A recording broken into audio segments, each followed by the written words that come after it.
हरे कृष्ण कृष्ण कृष्ण हरे हरे।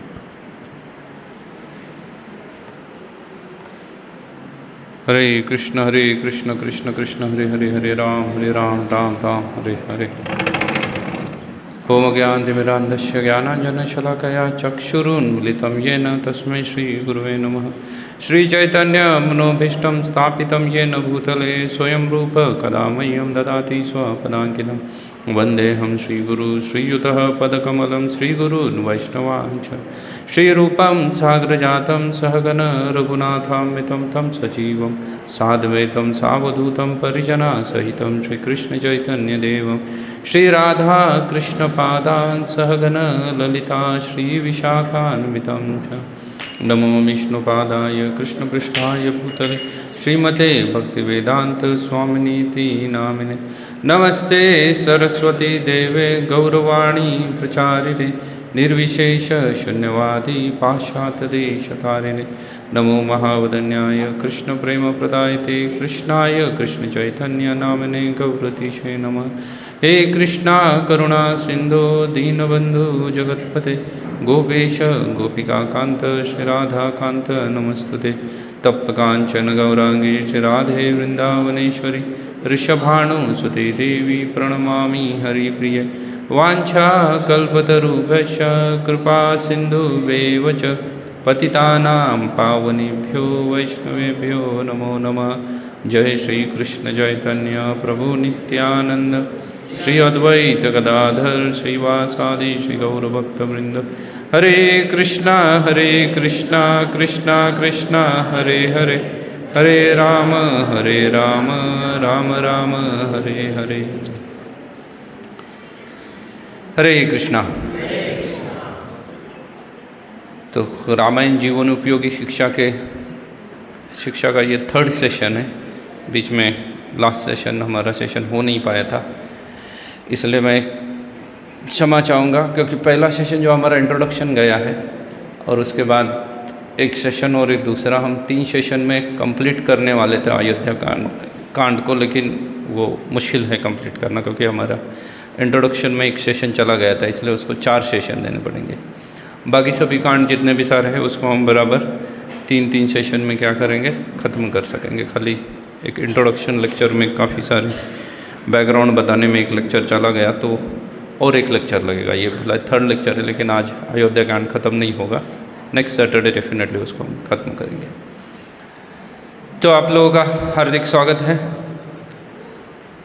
मैं जस्ट जानना चाहता हूँ, अगर कोई हाथ खड़ा करके बता दे कि हमने पिछले सेशन में क्या देखा था। लास्ट सेशन हमने किस चीज़ के ऊपर चर्चा की थी, किसको याद है?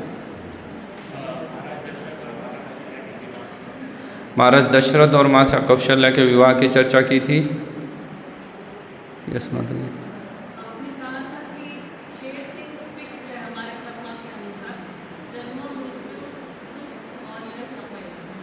जन्म मृत्यु सुख दुख यश और अपयश, ये 6 चीज़ें हमारे कर्म के अनुसार क्या हो गई है, फिक्स्ड अप है।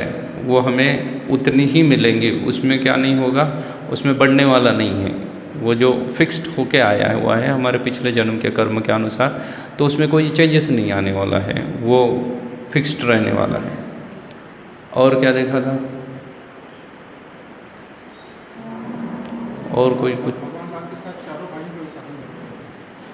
जो विवाह का तो अब तक आया ही नहीं है, हम अब तक राम जन्म का तक पहुँचे नहीं हैं।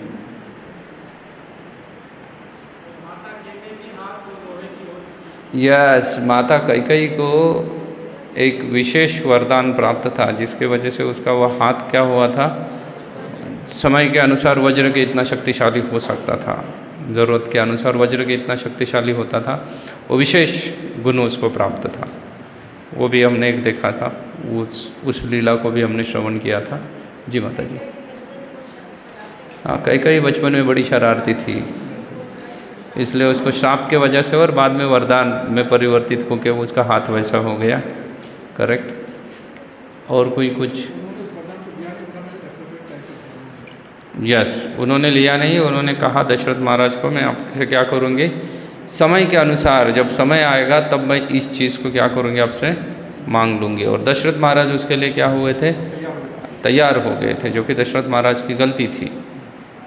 दशरथ महाराज की गलती थी कि इसको क्या किया था उन्होंने, ब्लाइंड प्रॉमिस किया था। किसी को उन्होंने प्रॉमिस तो कर दिया था, लेकिन कैसा था वो, ब्लाइंड प्रॉमिस है। तो दशरथ महाराज का और कौशल्या का विवाह हुआ था। उसके साथ साथ दशरथ महाराज के कितने विवाह हुए थे, एक रामायण के अनुसार 700 है, एक रामायण के अनुसार 300 कितने हैं, 53 विवाह हुए थे। क्योंकि जो ये थे परशुराम जी थे, उनका वैसा प्रण था कि वो जो जिसका कोई भी संस्कार शुद्धिकरण की प्रक्रिया के थ्रू जा रहा है, उसके ऊपर वो क्या नहीं करेंगे, आक्रमण नहीं करेंगे। या कोई अगर पुत्र प्राप्ति के लिए अपनी पत्नी के साथ कामरत है तो उसको भी वो नहीं मारेंगे। तो कुछ कुछ लोग रहते थे, उन्होंने नग्न कवच उसको बोलते थे, नग्न स्त्रियों के बीच में रहते थे जब परशुराम जी आते थे। तो ये उन्होंने ऐसे अपने जीवन को क्या कर लिया था, ऐसे अपने जीवन को ढाल लिया था। तो ऐसे दशरथ महाराज पूरे पृथ्वी पे राज करते हैं। दशरथ महाराज और अयोध्या के बारे में भी हमने देखा था कि अयोध्या कैसी नगरी थी। अयोध्या के बारे में कहा जाता है कि उसमें अजात शत्रु थी, उसको कोई भी जीत नहीं सकता था। शनि के और दशरथ महाराज के युद्ध के ऊपर भी हमने चर्चा की थी, उसके बारे में भी हमने सुना था या उसको चर्चित किया था। तो इससे हम क्या करेंगे, इससे हम आगे बढ़ते हैं। आगे कई सारी कथाओं का क्या है, विश्लेषण आता है। खास करके दशरथ महाराज को जब विवाह हो गया था, वैदिक काल ऐसा था, वैदिक गणना के अनुसार, कि वहाँ पे पुत्र प्राप्ति एक बहुत ही महत्वपूर्ण कार्य बोला गया है। वैदिक काल में ऐसी परिस्थितियाँ हुआ करती थी कि कोई भी राजा जब तक उसका विवाह नहीं होता है तब तक उसका राज्याभिषेक नहीं किया जाएगा। तो दशरथ महाराज का राज्याभिषेक भी माता कौशल्या के साथ विवाह के बाद हुआ था, उसके पहले राज्याभिषेक नहीं हुआ था। उनको राजा करके घोषित नहीं किया जाता है। क्यों नहीं किया जाता है, तो वैदिक जो संकल्पना है या जीवन जीने की जो शैली है, वो अभी के मॉडर्न जीवन जीने के शैली से बहुत ही अलग है, बहुत मतलब बहुत अलग है। उसको अभी जो है, अभी सिर्फ इंद्रिय तृप्ति एकमात्र क्या किया जाता है, सामने उद्देश्य रखा जाता है और उसके अनुसार जीवन शैली आगे चल रही है। इसका समाज के ऊपर क्या असर पड़ेगा, अन्य लोगों को उसके बारे में क्या सोचेंगे, इसमें से किसी भी चीज़ के बारे में कुछ सोचा नहीं जाता है, कोई चीज़ें सोची नहीं जाती है इसको लेके। लेकिन पूर्व काल वैसा नहीं था। अभी की परिस्थिति ऐसी है कि अभी जो है ना, ऐसा न्याय शास्त्र है, शास्त्र के कई विभाग होते हैं, तो उसमें से एक न्याय शास्त्र है। तो न्याय शास्त्र में उत्तर प्रमाण भी बोला गया है और पूर्व प्रमाण, ऐसे दो प्रमाणों की चर्चा की गई है। प्रमाण का मतलब होता है एग्जाम्पल या डिसीजन, ऐसा बोल सकते हैं। तो उत्तर प्रमाण अभी जो वैदिक कालखंड छोड़ने के बाद अभी का जो समाज है या जो वेस्टर्न कंसेप्ट है, पाश्चात्य संस्कृति जो है, वो उत्तर प्रमाण को क्या करते हैं, मानते हैं। उत्तर प्रमाण जो होता है, जो जितना बाद में आए वो उतना क्या है, सही है। जो जितना बाद में आ जाए वो उतना क्या है, सही है। मतलब अगर कोई गाड़ी है, उसका एक मॉडल है, कोई कंपनी ने लॉन्च किया, फिर उसके मॉडल में उन्होंने क्या किया है, मॉडिफिकेशन किया है, तो फिर बेस्ट किसको कहा जाएगा, तो बोले जो मॉडिफाइड करके आया है ना वो बेस्ट है। इसको कहते हैं उत्तर प्रमाण, बाद में जितना आया वो बेस्ट है। तो उसके हिसाब से अभी का जो समाज चल रहा है या अभी की जो सोसाइटी चल रही है, वो उत्तर प्रमाण के हिसाब से चल रही है कि अभी समाज अगर आगे बढ़ रहा है और समाज में कोई नई चीज़ आ गई तो बोलते हैं ये बेस्ट है। अभी हमारा समाज क्या हो गया है, प्रगत हो गया है। ये आज की संकल्पना है या पाश्चात्य धारणा ऐसी है समाज की कि कोई भी नई चीज़ आ गई है मतलब ये क्या है, ये बेस्ट है, ऐसी धारणा हो चुकी है। वास्तविकता वैसे नहीं है। Reality is something different than this, ऐसी वास्तविकता नहीं है। अभी जो नया आया वो सही होना चाहिए, ऐसा नहीं है। वैदिक कालगणना ऐसी हुआ करती थी जिसमें पूर्व प्रमाण को क्या किया जाता था, स्थापित किया जाता था। पूर्व प्रमाण मतलब ओल्ड इज गोल्ड। जो पुरानी चीज़ें है वो क्या है, ओल्ड इज गोल्ड, वो सही ढंग वाली है। नई जो आएंगी वो उतनी अच्छी नहीं रहेगी। ये वैदिक संकल्पना थी। अभी मॉडर्न संकल्पना पूर्व प्रमाण है कि उत्तर प्रमाण है। जो नया आएगा वो अच्छा है। इसलिए हम बोलते हैं कि अभी का मानव समाज बहुत प्रगत है। वैसे देखा जाए तो प्रगति का अगर डेफिनेशन पूछा जाए तो हम प्रगति के डेफिनेशन को मॉडर्न सिविलाइजेशन के अनुसार खाली इंफ्रास्ट्रक्चर डेवलपमेंट मतलब प्रोग्रेस मानी जाती है। उसके अलावा प्रगति का कोई दूसरा पैरामीटर्स ही नहीं है। इंफ्रास्ट्रक्चर अगर डेवलप्ड है तो उसको क्या माना जाएगा, प्रोग्रेस माना जाता है। फिर चाहे प्रोग्रेस कंट्री हो, प्रोग्रेस सिटी हो या किसी इंस्टीट्यूट हो। पूर्व काल में ऐसा नहीं हुआ करता था। पूर्व काल में एजुकेशन इंस्टीट्यूट्स का नाम नहीं हुआ करता था। पूर्व काल समय ऐसा था, उसमें टीचर्स के नाम हुआ करते थे, टीचर्स के नाम हुआ करते थे, उस व्यक्ति का नाम हुआ करता था और उस व्यक्ति से पढ़ने के लिए लोग जाया करते थे कि इस व्यक्ति से मुझे स्पेसिफिकली ज्ञान ग्रहण करना है करके। अभी किसका नाम है, अभी इंस्टीट्यूशन का नाम है। जैसे आप लोग मेरे कक्षा में आते हो, वैसे पुणे में भी मैं कुछ कक्षाएं देता हूँ जिसमें कई सारे लोग आते हैं। आप जैसे जानते हो Pune is known for knowledge city है, ज्ञान के लिए प्रसिद्ध है वो। तो वहाँ मेरे क्लास में आने वाले कई सारे जो है वो यूजीसी मेंबर्स है, यूनिवर्सिटी ग्रांट कमीशन जिसका हेड ऑफिस पुणे में है, तो उसके वो लोग मेंबर्स है। यूनिवर्सिटी एस्टैब्लिश करने में उन्होंने काफ़ी सारा योगदान दिया है भारत में यूनिवर्सिटियों को बढ़ाने के लिए। तो वो लोग बोलते हैं कि प्रभु जी, हम जब ये जो नैक कमीशन एक है जिसमें क्या किया जाता है, रैंकिंग डिसाइड की जाती है, वो यूनिवर्सिटी सही है या नहीं है वो सब डिसाइड किया जाता है। बोले इसमें बोले हम इंफ्रास्ट्रक्चर छोड़ के कुछ नहीं चेक कर रहे, सिर्फ किसको चेक कर रहे, इंफ्रास्ट्रक्चर को, कि भाई आपके पास बिल्डिंग है क्या। हमने बोला था आपका इंस्टीट्यूट 4 एकड़ लैंड में होना चाहिए, अगर आपके पास 6 एकड़ लैंड है मतलब आप बेस्ट हो। आपने हमारा जो पैरामीटर है उससे क्या करा है, ज़्यादा बढ़ाया। आपके पास इतनी मशीन्स होनी चाहिए थी किसी भी पर्टिकुलर लैब में, चाहे कंप्यूटर है, कंप्यूटर इंजीनियरिंग पढ़ा रहो तो आपके पास 60 स्टूडेंट है तो आपके पास 200 कंप्यूटर होने चाहिए थे, तो 200 कंप्यूटर है मतलब यू आर द बेस्ट। अच्छा, आपके पास टीचर होने चाहिए था, फलाना टीचर इतने होने चाहिए थे, उतने आपने टीचर रखे मतलब आपका इंस्टीट्यूट बेस्ट है। लेकिन वो टीचर को आ क्या रहा है बोले वो चेक ही नहीं किया जा सकता। किस बेसिस पे चेक करेंगे, क्योंकि हमारी कंसेप्ट ही अभी आप जैसे समझ चाहिए कि जो मेडिकल साइंस जो है ना, मेडिकल में किसी भी व्यक्ति को डॉक्टर बनने के लिए 45% की आवश्यकता होती है, इंजीनियर्स बनने के लिए 40% की आवश्यकता होती है, डॉक्टर बनने के लिए 45% की आवश्यकता होती है, अन्यों के लिए 35% की आवश्यकता है। तो अभी कोई जब MBBS डिग्री पास होता है और उसको जस्ट 45% से पास हुआ है, इसका मतलब शरीर के बारे में वो 55% नहीं जानता है, कुछ जानता है शरीर के बारे में। और अभी ऐसा डॉक्टर आपका ऑपरेशन करेगा तो आपको एनेस्थीसिया देने के बाद भी आपको नींद आएगी, नहीं आएगी, क्योंकि वो 55% नहीं जान रहा है। उसको कितना पता है, सिर्फ 45% ही पता है, लेकिन फिर भी उसको डॉक्टर करके क्या कर दिया, अनाउंस कर दिया। इसलिए फिर हम जाके क्या देखता है, कोई भी डॉक्टर क्या लिखता है, वो ये नहीं लिखता कि मैं कौन से कॉलेज से पास आउट हूँ।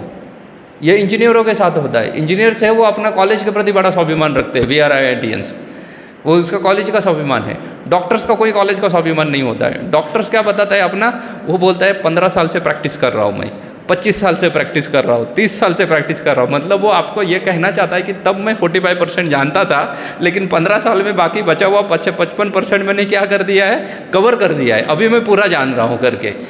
तो ये शौकांतिका है अभी की। पूर्व काल में ऐसा नहीं हुआ करता था। पूर्व काल में कोई भी चीज़ जो जानी जाती थी वो टीचर के द्वारा जानी जाती थी, इंस्टीट्यूट्स नहीं फेमस हुआ करते थे। उस व्यक्ति को क्या आ रहा है ये ज़्यादा क्या था, महत्वपूर्ण था। तो ये पूर्व प्रमाण में ऐसा होता था। उत्तर प्रमाण में ऐसा कोई भी चीज़ नहीं होती है। तो दशरथ महाराज या अयोध्या का जो पीरियड है, उस पीरियड में दशरथ महाराज का विवाह हो गया। विवाह के बाद ही राजा घोषित किया जाता है, तो उनका राज्याभिषेक हो गया।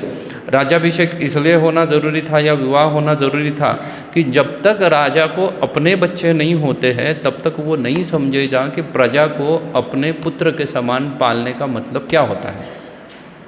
या अपने पुत्र के समान अगर प्रजा की रक्षा करनी चाहिए, प्रजा का ध्यान रखना चाहिए, तो उसके लिए राजा को पहले क्या होना चाहिए, अपने खुद के संतान होनी चाहिए। अगर उसकी अपनी संतान है तो ही वो समझ पाएगा कि अपने संतान के समान दूसरों को कैसे देखना चाहिए। इसलिए पूर्व काल में यह बड़ा स्ट्रिक्ट था।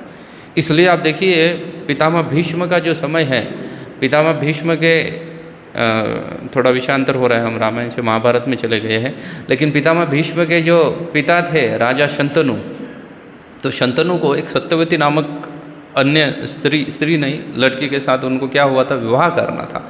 लेकिन उस जो सत्यवती थी उसके पिता ने ये कंडीशन रखा था कि मेरे जो पुत्री है उसके गर्भ से जो संतान उत्पन्न होगी उसको राजा बनाओ करके। तो शंतनु बड़े क्वेश्चन में आगे बोले, मेरा ऑलरेडी एक पुत्र है, जो उनकी पहली पत्नी गंगा से जन्म लिया था, तो बोले वो पहले से अगर है तो उसकी उपस्थिति में मैं दूसरे को नहीं बना सकता हूँ राजा, और वो क्वालिफाइड है, वो क्वालिफाइड है राजा बनने के लिए। तो शंतनु बड़े चिंतित हुआ करते थे, क्योंकि उनकी एक तरफ वो दुविधा में फंसे थे कि मैं राजा नहीं बना सकता, लेकिन दूसरी तरफ उनको वो स्त्री या वो जो जो कन्या थी वो उनको अपने जीवन में चाहिए थी, उसके साथ उनको विवाह करना था। तब शंतनु की ये दुविधा जब पितामह भीष्म को पता चली, तब पितामह भीष्म ने क्या कहा कि मैं आजीवन ब्रह्मचारित्व का व्रत धारण करता हूँ। अच्छा, इससे क्या परिणाम होगा? तो बोले वो पिता को ये नहीं बोले कि मुझे राज्य गद्दी नहीं चाहिए करके, क्योंकि बोले ये तो दुविधा हो जाएगी, क्योंकि अगर मैं बोल भी दूँ और पिता किसी और को राजा भी बना दे तो हो सकता है जनता विद्रोह कर दे, क्योंकि जनता भी तो समझती है कि कौन ज़्यादा क्या है, ज़्यादा महत्वपूर्ण है राजगद्दी पे बिठाने के लिए, लेकिन उसको नहीं अगर राजगद्दी पे बिठाया तो विद्रोह हो सकता है। तो विद्रोह ना हो इसलिए उन्होंने प्रतिज्ञा ली कि मैं क्या करूँगा, पूरा जीवन ब्रह्मचारित्व का पालन करूँगा, मैं विवाह कभी नहीं करूँगा। अभी विवाह नहीं, और राजा क्या होना चाहिए, राजा विवाहित होना चाहिए। इसलिए भीष्म विवाह राजा नहीं बन सकते। फिर शंतनु के जो विवाह का या उनको उस कन्या के साथ विवाह करना था वो रास्ता क्लियर हो गया। तो ये वैदिक काल था।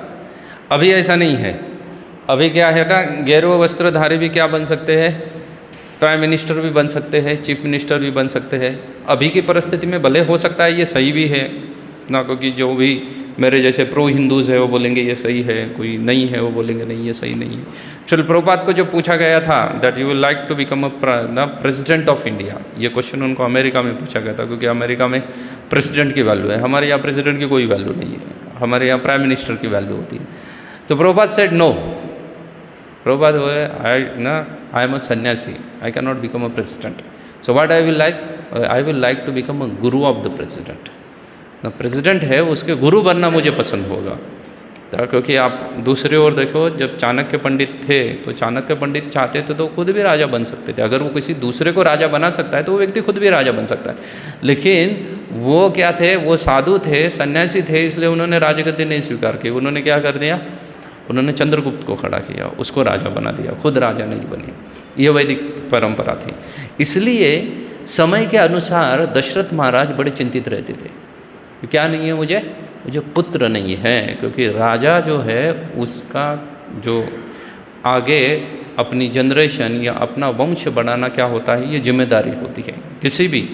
किसी भी जो व्यक्ति है जो विवाह बंधन में बंध चुका है, शास्त्र ऐसा कहता है कि अगर उसके घर में संतान उत्पन्न नहीं होती है तो फिर उसका घर जो है वो शमशान की तरह है, उसको शमशान समझना चाहिए, उसको घर नहीं समझना चाहिए। इसलिए संतान उत्पन्न करना क्या है, यह कर्तव्य है गृहस्थ का, बल्कि गृहस्थ आश्रम ही उसी के लिए बना है, संतान उत्पत्ति के लिए गृहस्थ आश्रम बना हुआ है।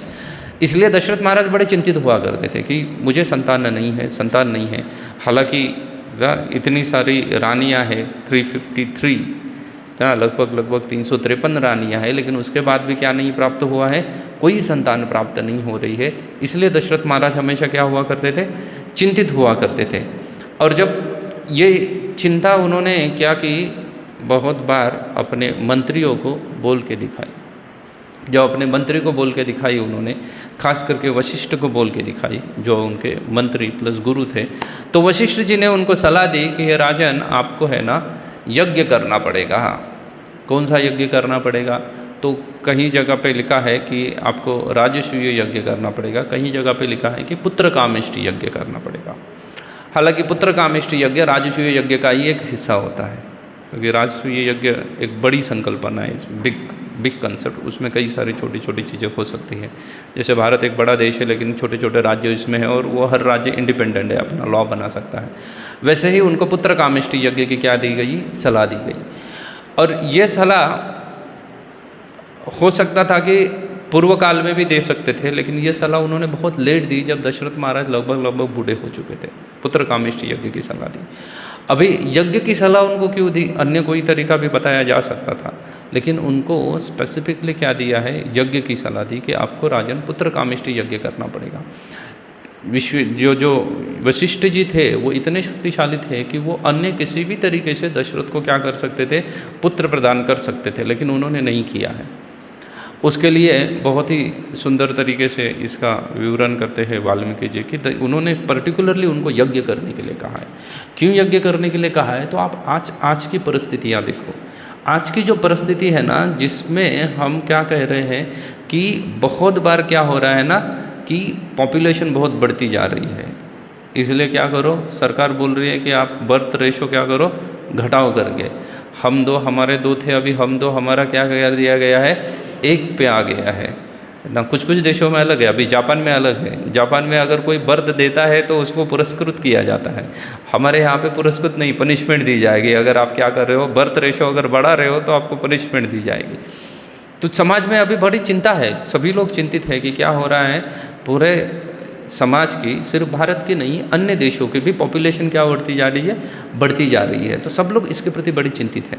तो वहाँ पे वाल्मीकि ऋषि उस समय में लिखते थे कि बोले बर्थ रेशो या कोई भी संतान उत्पन्न करना ये समस्या नहीं है। अभी हम बोल रहे हैं कि पॉपुलेशन बढ़ रहा है, लेकिन वास्तव में पॉपुलेशन हमारी समस्या ही नहीं है। पॉपुलेशन अगर देखा जाए तो आज हम भारतवर्ष में रह रहे हैं, अगर द्वापर युग का समय देखा जाए तो द्वापर युग में भगवान कृष्ण की 16,108 रानियाँ थी। कितनी रानी थी? 16,108। और हर रानी से उनको 10 लड़के और एक लड़की थी, तो टोटल 11 संतानें थी। तो 16,108 इंटू 11, कौन है अकाउंट में ज़्यादा एक्सपर्ट? अकाउंट एक्सपर्ट कौन है? कितना होता है? 16,000 को 11 से अगर आप मल्टीप्लाई करते हो, 108 ऊपर के माइनस भी कर दो, 16,000 को भी कितना से 11 से मल्टीप्लाई करते हो तो लगभग कितना होता है? 1,65,076, 1,76,000। तो 1 लाख सिर्फ भगवान का परिवार था, तो तब समस्या नहीं थी। तो अभी समस्या आ रही है। अभी इसलिए समस्या आ रही है क्योंकि how many people are there, population कितना है ये वास्तव में समस्या नहीं है। द क्वालिटी ऑफ पीपल ये समस्या है हमारे साथ। हमारे साथ समस्या लोगों की नहीं है, हमारे साथ समस्या किसकी है? उन लोगों के गुणों की समस्या है। अगर दाऊद इब्राहिम जैसे या सद्दाम हुसैन या अन्य जो लोग थे, ऐसे 10 लोग भी हो जाए ना किसी देश में, तो भी वो देश के लिए क्या है? बहुत बड़ा हेडेक है। लेकिन श्रील प्रभुपाद जैसे या अन्य संतों जैसे अगर ना 50,000 या 50 करोड़ हो जाए या 500 करोड़ भी हो जाए ना, तो कोई समस्या नहीं खड़ी आती। क्योंकि वो लोग क्या है, वो सिर्फ दूसरों की भलाई का सोचते हैं, और जो अपनी भलाई का सोचते हैं वो एक व्यक्ति भी क्या है, देश के लिए बहुत बड़ा खतरा है ना। तो फिर आपका पॉपुलेशन भी कितना भी कम हो तो भी आपको परेशानी, समस्याएं आने वाली है। लेकिन अगर आपके पास क्वालिटी पीपल है तो कोई समस्या नहीं है, वो समस्या नहीं होती है। और उस समय में इस क्वालिटी के ऊपर ज़्यादा ध्यान दिया जाता था। इसलिए पर्टिकुलर आपने कई बार देखा होगा कि कई सारे राजाओं ने पुत्र प्राप्ति के लिए यज्ञ किए होंगे, कई सारे राजाओं का वर्णन आया होगा। क्यों ऐसा राजाओं का वर्णन आता है कि उन्होंने पुत्र प्राप्ति के लिए यज्ञ किया हुआ है, यज्ञ करना जरूरी था? क्योंकि वो राजा उस परिवार में जन्म लिए है जिस परिवार से क्या हुआ है, अच्छे ही पुत्र पैदा हुए हैं, या अच्छे लोग उस परिवार में आए हैं। खास करके सूर्य वंश और चंद्र वंश का नाम लिया जाता है कि उस वंश में आने वाला हर राजा महानतम कार्य करके गया है, इसलिए उस वंश में फिर से क्या होना जरूरी है, फिर से संतान उत्पन्न होना जरूरी है ना। कलयुग में ये सब नहीं होता है, कोई ये नहीं होते हैं। कलयुग में तो सिचुएशन अलग है, लेकिन पूर्व काल में सिचुएशन वैसे नहीं थी। पूर्व काल में इसलिए बहुत बार ऐसा बोला जाता था कि एक पर्टिकुलर कुल है तो दूसरे कन्या के साथ विवाह करना है तो पर्टिकुलर अपने कुल की ही या उस कुल से मिलता जुलता, उस गोत्र से मिलती जुलती ही कन्या ढूंढी जाती थी। कलयुग में ये सब नहीं ढूंढा जाता है। कलयुग में बोलते हैं कि सब समान है, ऐसा नहीं है। पूर्व काल में कुंडलिनी वगैरह मैच की जाती थी ना। आजकल नहीं करते हैं सब कुछ मैच, तो आजकल नहीं करते हैं तो कुछ समस्याएं कम हुई है? कोई समस्याएं कम नहीं हुई है, समस्या वैसी की वैसी है। बल्कि पूर्व काल में जो करते थे वो साइंटिफिक थे। आजकल तो क्या हो गया ना कि हर चीज़ को साइंस के तराजू में तोल के दिखाना पड़ता है। लेकिन पूर्व काल में जब देखा जाता था बहुत बार कि अपने जो पुत्री आने वाली है या कन्या आने वाली हो उसी धर्म की हो, वो क्षत्रिय ही होनी चाहिए। क्षत्रियों को एक क्षत्रिय कन्या के साथ विवाह करना चाहिए, ब्राह्मण को ब्राह्मण कन्या के साथ विवाह करना चाहिए, वैश्य को वैश्य कन्या के साथ विवाह करना चाहिए। कलयुग में आजकल इसको क्या बोलते हैं, बोले ये सब क्या हो रहा है, जातिवाद हो रहा है करके। लेकिन ऐसा नहीं है, ये जातिवाद को साइंस एक्सेप्ट करता है। साइंस स्वयं ये चीज़ को क्या कर रहा है, एक्सेप्ट कर रहा है। कैसे एक्सेप्ट कर रहा है? अगर आप बर्थ रेशो के बारे में या जन्म के बारे में देखो, जन्म का सिद्धांत के बारे में, तो साइंस इस चीज़ को एक्सेप्ट करता है कि लगभग I don't know exactly the details, क्योंकि मैं कोई वो मेरा फील्ड नहीं है उसके डिटेल्स ध्यान रखना, लेकिन लगभग साइंस एक्सेप्ट करता है कि कोई भी बच्चा जब पैदा होता है तो उसके अंदर लगभग 65% डीएनए है ना उसके पिता से आते हैं, और 35% डीएनए किसका होता है? उसके अपनी माता का होता है। 65 डीएनए उसके पिता का होता है और 35% डीएनए किससे आता है? उसे अपने माता से आता है। तो फिर बच्चा कैसा रहेगा? अपने माता पिता का रिप्लिका रहेगा। इसलिए हमारा फेस देखो, हमारा फेस मैच करता है अपने माता पिता से, गुण मैच करते हैं, सब हर चीज़ मैच करते हैं ना। तो फिर अगर जब गुण मैच करते हैं, हर चीज़ मैच करते हैं, 35% पिता से आ रहा है, माता से, और चलो 50-50 भी पकड़ो, 50% डीएनए पिता से है, 50% अगर माता से डीएनए है, तो एक का पिता जो है ना वो आईएएस ऑफिसर है और माता जो है ना वो 10वीं फेल है। तो ये बच्चे में आईएएस ऑफिसर बनने के गुण कितने हैं? 50%। अगर 50-50 का अगर देखा जाए तो आईएएस ऑफिसर ये बनने के गुण कितने हैं इसके अंदर? सिर्फ 50% एज पर द साइंस। और 50% नहीं है क्योंकि उसकी माता का दिमाग ही नहीं चल रहा है, तो बोले ये आईएएस ऑफिसर बनाना इसको बड़ा मुश्किल है, इसको बड़ा मुश्किल है आईएएस ऑफिसर बनाना। लेकिन आप अभी भी देखो समाज में, अगर माता पिता दोनों डॉक्टर है ना, 99% उनका बच्चा डॉक्टर होता है नहीं होता? 99% उनका बच्चा क्या रहेगा? डॉक्टर रहेगा। क्यों? क्योंकि उनके डीएनए मैच हो रहे हैं। तो पूर्व काल में खाली ये डीएनए कंसेप्ट नहीं थी, उसको क्या कर दिया था? ब्राह्मण, क्षत्रिय, वैश्य, शूद्र कैटेगरीज किया गया था। अभी क्या कर दिया है? अभी बस एक नाम कुछ अलग हो गए हैं, साइंटिफिक नेम उसके कुछ अलग बन गए हैं, लेकिन साइंस भी इसी चीज़ को एक्सेप्ट कर रहा है कि भाई अगर एक क्षत्रिय है, he is a ferocious warrior, वो अगर किसी वैश्य कन्या जो बहुत ही डरी हुई है, जो शेरनी जैसी नहीं है, उसके साथ विवाह करेगा तो उसका बच्चा क्षत्रिय नहीं हो सकता है। उसका बच्चे में युद्ध करने की ना ही वो कला अवगत हो सकती है, ना ही वो क्या रहेगा, उतना शेर जैसा वो दिल वाला नहीं हो सकता है, क्योंकि उसकी माता कैसी है? कमज़ोर दिल की है। लेकिन अगर वो भी क्षत्रानी है और ये भी क्षत्रिय का ही पुत्र है, तो फिर वो पुत्र क्या बनने के लायक है? वो राजा बनने के लिए परफेक्ट है, वो राजा बन सकता है। तो पूर्व काल में ये सब चीज़ का विचार किया जाता था और ये बहुत ही हर चीज़ क्या थी? साइंटिफिक थी। अभी ऐसी चीज़ें क्या है? नहीं है। इसलिए दशरथ महाराज ने सोचा कि सिर्फ पुत्र उत्पन्न करने से नहीं होता है, तो उसके अंदर क्या होने चाहिए? वो गुण होने चाहिए। और पुत्र में अच्छे गुण आने के लिए तपस्या किसको करनी है? माता पिता को तपस्या करनी चाहिए, ना ही पुत्र को। आजकल तो क्या सोचते हैं माता पिता कि हम हमारे बच्चों को बड़े से बड़े स्कूल में पढ़ाएंगे और उससे वो क्या बन जाएगा? उससे वो अच्छा बन जाएगा। कुछ अच्छा नहीं बन रहा है। बड़े से बड़े स्कूल में पढ़ाओ या कहीं पे भी पढ़ाओ, उसका अपना जो गुण वो लेके आया है ना, वो वैसा ही बनेगा, वो अलग से नहीं बन पाएगा, क्योंकि वो कहाँ से लेके आया है? अपने माता पिता से उन चीज़ों को क्या है? धारण करके आया हुआ है, तो वैसा ही बनने वाला है। इसलिए पूर्व काल में ये चीज़ को बहुत देखा जाता था। इसलिए दशरथ महाराज ने क्या किया? कोई भी भले ही समस्या उनकी भौतिक थी कि उनको क्या नहीं है? पुत्र नहीं है, लेकिन उन्होंने उसके लिए सोल्यूशन क्या ढूंढ लिया? उन्होंने सोल्यूशन उसके लिए आध्यात्मिक सोल्यूशन ढूंढ लिया। उन्होंने उसके लिए कोई भौतिक सोल्यूशन के पीछे नहीं गए। वो उन्होंने ये नहीं सोचा कि भाई मेरी ये समस्या भौतिक है तो कोई भौतिक सोल्यूशन ढूंढ लो, किसी डॉक्टर के पास जाओ, टेस्ट ट्यूब बेबी करवा लो, या ऐसा कोई चीज़ नहीं ढूंढा। आप बोल गए तब टेस्ट ट्यूब बेबी नहीं था, और टेस्ट ट्यूब बेबी तो द्वापर युग में भी था। सभी कौरव जो है वो क्या है? कौरव 100 ना, पूरे 100 के 100 कौरव क्या है? टेस्ट ट्यूब बेबी है, कुछ नहीं है। और वो सभी के सभी टेस्ट ट्यूब बेबी है।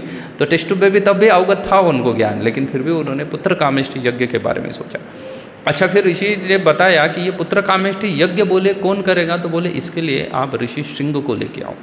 अगर उसके द्वारा पुत्र कामेष्टि यज्ञ होता है तो ये राजन आपको पुत्र प्राप्ति हो जाएगी। अब ये ऋषि श्रृंग कौन है? तो ये ऋषि श्रृंग जो है ना, वो विभांडक ऋषि के पुत्र हैं। वे विभांडक ऋषि एक बहुत खतरनाक ऋषि थे। वो ऐसा सोचे थे कि अपने पुत्र को वो समथिंग ना, ऐसा कुछ विशेष व्यक्ति बनाना चाहते थे। तो विभांडक ऋषि को पुत्र प्राप्ति होती है, और पुत्र होने के बाद विभांडक ऋषि की जो पत्नी थी उसका प्रसूति काल में क्या हो जाता है? देहांत हो जाता है। प्रसूति समय में ही वो शरीर त्याग देती है। तो विभांडक ऋषि अपने पुत्र को लेके जंगल में चले जाते हैं और सोचते हैं मैं इसको क्या करूँगा? एक महानतम योगी बनाऊँगा, इसको जंगल में ही क्या करूँगा? बड़ा करूँगा। इसको मैं कभी भी, विभांडक ऋषि के पुत्र जो थे ऋषि श्रृंग, उन्होंने अपना पिता छोड़ के अन्य किसी मनुष्य को कभी नहीं देखा। सिर्फ किसको देखा था? अपने पिता को देखा कर, बाकी जंगल के पशु आदि इनको ही देखा था। उनको कभी भी गरल पदार्थ आदि उन्होंने भोजन के लिए नहीं दिया, उन्होंने सिर्फ कंदमूल आदि खा के ही क्या किया है? अपना जीवन यापन किया। ऐसे ही विभांडक ऋषि के पुत्र ऋषि श्रृंग क्या हुए? जंगल में ही बड़े हो गए, उन्होंने किसी मनुष्य को नहीं देखा था। इसलिए उनके अंदर तपोबल बहुत शक्तिशाली था, बहुत तपोबल था। इतना तपोबल था कि एक समय में राजा रोमपाद के राज्य में वर्षा नहीं हो रही थी। अब ये रोमपाद कौन है? तो ये राजा रोमपाद जो है वो दशरथ महाराज के मित्र हैं। दशरथ महाराज का कौशल्या के साथ विवाह होने के बाद कौशल्या से उनको एक पुत्री प्राप्त हुई थी, एक पुत्री प्राप्त हुई थी।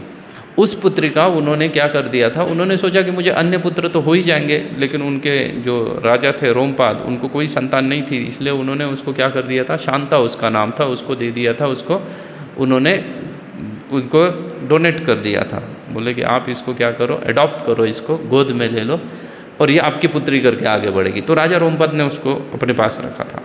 तो ये राजा रोमपाद है, उनके राज्य में क्या नहीं हो रही थी? वर्षा नहीं हो रही थी। तो उन्होंने कई सारे ऋषि मुनियों से पूछा। ऋषि मुनियों से पूछने के बाद ये पता चला कि अगर विभांडक ऋषि के पुत्र ऋषि श्रृंग अगर राजा रोमपाद के राज्य में प्रवेश करेंगे तो क्या हो जाएगा? वर्षा हो जाएगी, बहुत सारी वर्षा हो जाएगी। तो इसलिए राजा रोमपाद ने डिसाइड किया कि ये विभांडक ऋषि के जो पुत्र हैं ऋषि श्रृंग, इनको लेके आने का। लेकिन कैसे लेके आएंगे? ये तो बहुत पहरा देके बैठे हुए हैं। कौन? विभांडक ऋषि। कहीं छोड़ते नहीं थे अपने पुत्र को, वो तो दिखाने ही नहीं चाहते थे अपने पुत्र को अन्य कोई। वो चाहते थे कि मेरा पुत्र जो है वो एक बहुत बड़ा योगी बने, महापुरुष बने और सीधा इस भौतिक संसार से आध्यात्मिक संसार में चले जाए। इस संसार से अन्य किसी को वो ना देखे, ना किसी से बात करे, ना भौतिक संसार में फंसे। क्योंकि भौतिक संसार की कोई भी चीज़ जो है, उस चीज़ के आप संपर्क में जैसे ही आते हो तो आपके ऊपर सत्व रजस तमो ये तीनों गुण क्या करते हैं? कार्यरत हो जाते हैं। इनका तीनों का प्रभाव होता है। सत्व रज तम, ये भगवद गीता की कंसेप्ट है कि ये पूरी सृष्टि जो है ना, ये तीन गुणों में क्या है?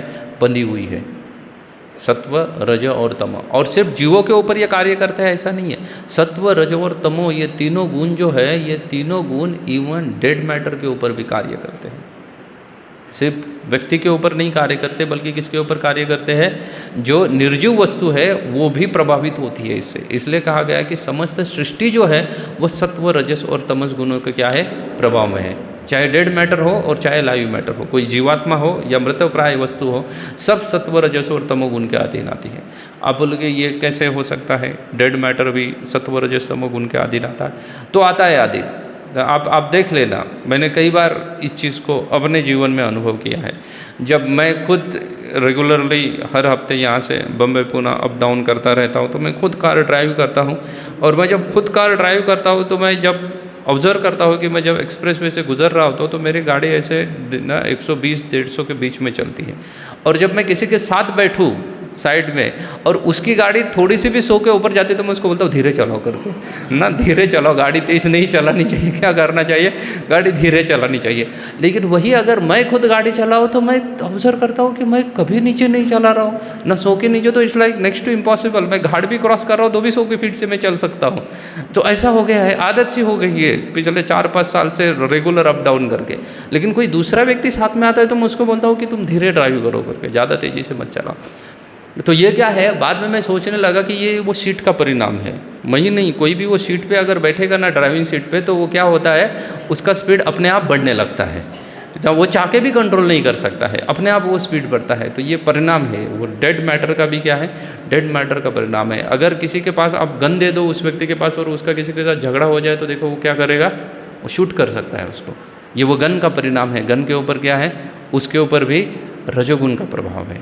वैसे ही कुछ कुछ स्थान रहते हैं वो तमोगुणी स्थान रहते हैं। आप उस स्थान में जाने से ही आपका उत्साह खत्म हो जाता है। उस स्थान में परिणाम होता है वैसा। उस स्थान में जाने से आपका उत्साह क्या होता है? खत्म हो जाता है। आप किसी बार में जाओ और सोचो वहाँ पे बैठ के आप जप कर सकते हो, नहीं हो सकता है, इम्पॉसिबल सा है, क्योंकि तमोगुण से भरा हुआ है। तो सत्व रजो और तमोगुण ये क्या कर रहे हैं? समस्त सृष्टि को क्या है? समस्त सृष्टि में फैले हुए हैं। और इसलिए विभांडक ऋषि चाहते थे कि मेरा पुत्र ऋषि श्रृंग जो है ये सभी के क्या ना आ जाए, ये सबके नज़दीक ना आ जाए, ये सबसे क्या रहे? वो हमेशा दूर रहे। तो जब राजा रोमपाद को ये पता चला तो राजा रोमपाद ने एक बहुत बड़ी योजना बनाई। पूरा क्या करिए, कॉन्फ्रेंस करके ब्यूरोक्रेसी के थ्रू सोचा कि इसको कैसे लेके आए। तो इसलिए उन्होंने अपने राज्य की कुछ वैश्याओं को भेजा। उन्होंने पूरा टाइम टेबल लिख लिया उनका कि ये विभांडक ऋषि कब कब यात्रा में जाते हैं, जब वो वहाँ रहते नहीं अपने पुत्र के साथ। उस समय में उन्होंने कुछ राज्य वेश्याओं को किसको मिलने के लिए भेजा, ऋषि सिंह को मिलने के लिए भेजा। ऋषि सिंह ने अन्य किसी से चर्चा नहीं की थी, लेकिन जब उन्होंने प्रथम बार किसी स्त्री के साथ चर्चा की तो उसकी मानी उसको मधुर लगने लगी, क्योंकि उसने अब तक तो अपने पिता का कर्कश आवाज़ सुना था, फिर खुद का आवाज़ सुना था, वो भी कर्कश था, लेकिन किसी स्त्री का आवाज़ किसी भी पुरुष के आवाज़ के कंपैरेटिवली क्या होता है, नमी रहती है, सॉफ्ट रहता है, तो उसको अच्छा लगने लगा। फिर उन्होंने कई सारा भोजन बना के लाए थे, उसने अब तक तो कंदमूल खाए थे, तो वो भोजन क्या कर दिया, उसको प्रदान कर दिया, उसको ये बहुत अच्छा लगने लगा। एक दिन तक उन्होंने उनके साथ टाइम स्पेंड किया और फिर वो चली गई। जैसे ही वो चली गई तो वो पूरा रात जो है ये ऋषि सिंह किनके बारे में सोच रहा था, उन स्त्रियों के बारे में सोच रहा था कि ये कुछ अलग है, ये कुछ अलग है करके। ऐसा कहा गया है कि जिन चीज़ों के बारे में हमें पता नहीं है ना, उसके साथ ज़्यादा समय नहीं बिताना चाहिए, लेकिन ऋषि सिंह ने उनके साथ काफ़ी सारा समय बिताया था जिनको वो जानता तक नहीं था। तो उसके बाद अगर हम उनके साथ ज़्यादा संपर्क में आएंगे या ज़्यादा समय बिताएंगे जिस चीज़ों को हम जानते नहीं हैं, तो हो सकता है हमारा जो संकल्प है वो संकल्प क्या हो जाते हैं, कमज़ोर हो जाते हैं। हम जिस धारणाओं को, संकल्पों को लेके बैठे हुए वो क्या हो जाते हैं, कमज़ोर हो जाते हैं। इसलिए आप लोगों को बार बार फ़ोन करके क्लास में बुलाना पड़ता है। क्यों बुलाना पड़ता है? क्योंकि बाकी समय में आप किनके संग में हो, आप ऑफिस में हो, आपके और कोई घर के कार्यों में व्यस्त हो, तो उसका संग करने से मंदिर आने की क्या नहीं होती है, इच्छा नहीं रहती है। बहुत बार फोर्स करना पड़ता है लोगों को मंदिर आने के लिए।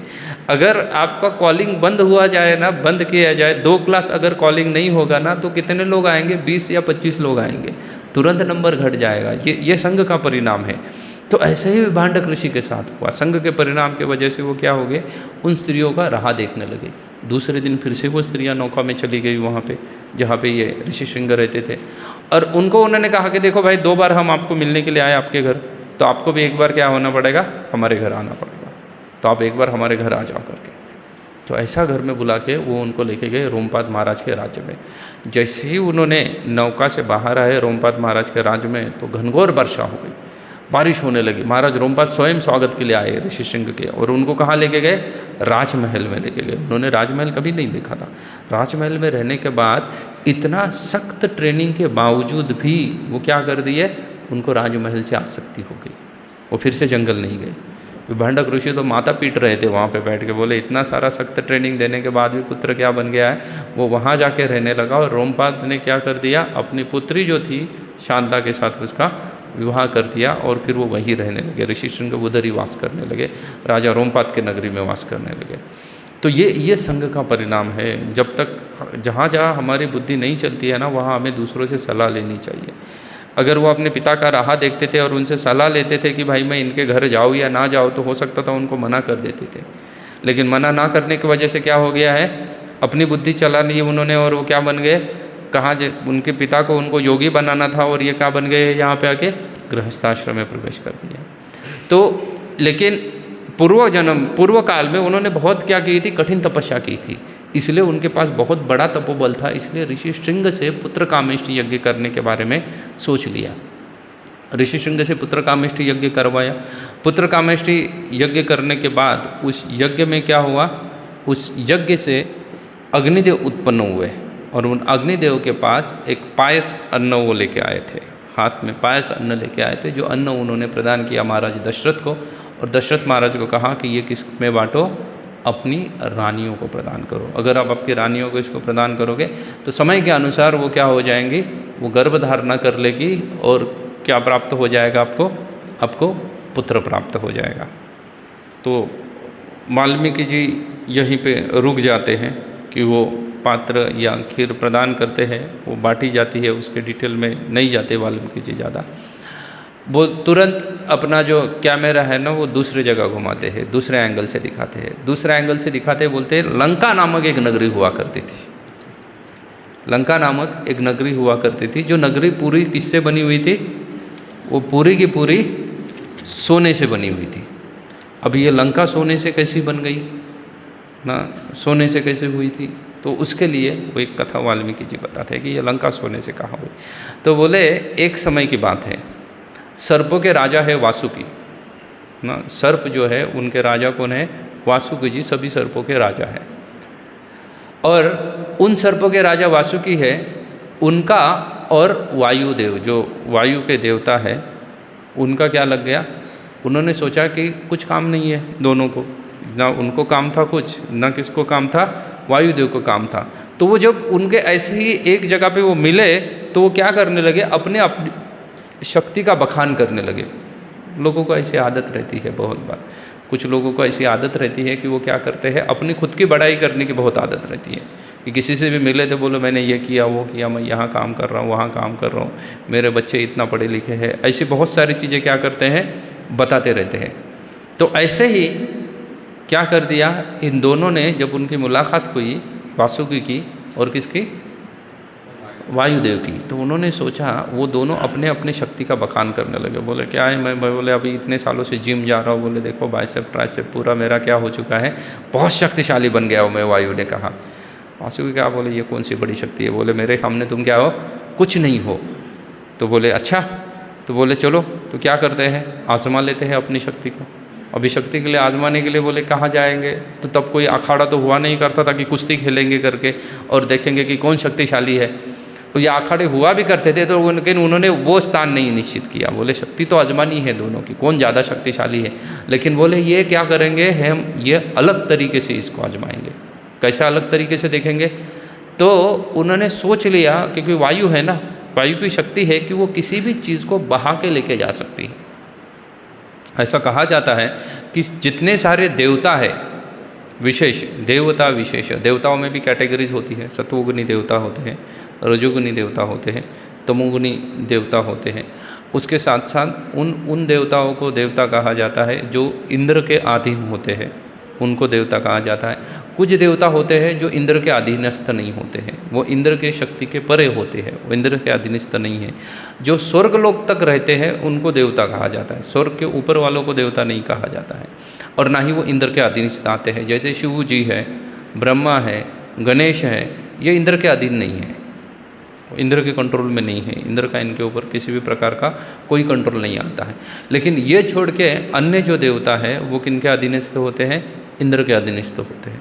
तो इसलिए वायु जो है वो इंद्र के अधीनस्थ जो देवता है उनमें सबसे ज़्यादा शक्तिशाली है। अग्नि और इंद्र स्वयं से भी ज़्यादा शक्तिशाली कौन है, वायु ज़्यादा शक्तिशाली है।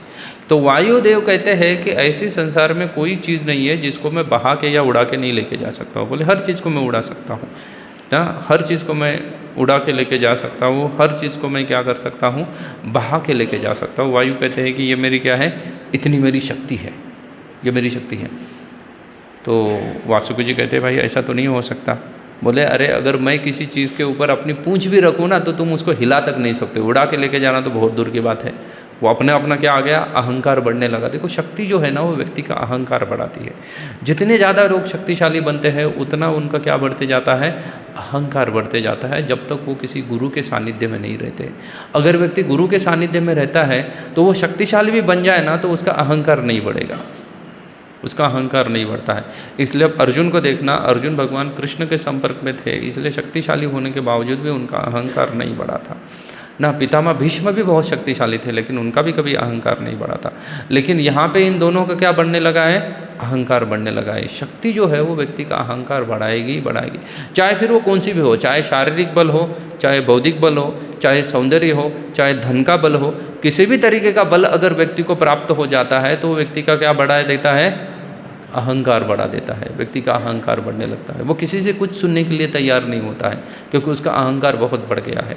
तो इन दोनों के पास शारीरिक बल है और ये शारीरिक बल की वजह से इनका क्या बढ़ गया है, दोनों का अहंकार बढ़ गया है। अच्छा अहंकार बढ़ गया तो किसी को जाके पूछो, किसी से काउंसलिंग ले लो कि हम ऐसा युद्ध करने जा रहे हैं करके, तो इन्होंने कुछ नहीं कहा। उन्होंने अपने आप डिसाइड कर लिया कि उन्होंने सोचा कि ये एक मेरू पर्वत है, इस भौतिक ब्रह्मांड में कई सारे प्रकार की अलग अलग सृष्टियाँ हैं।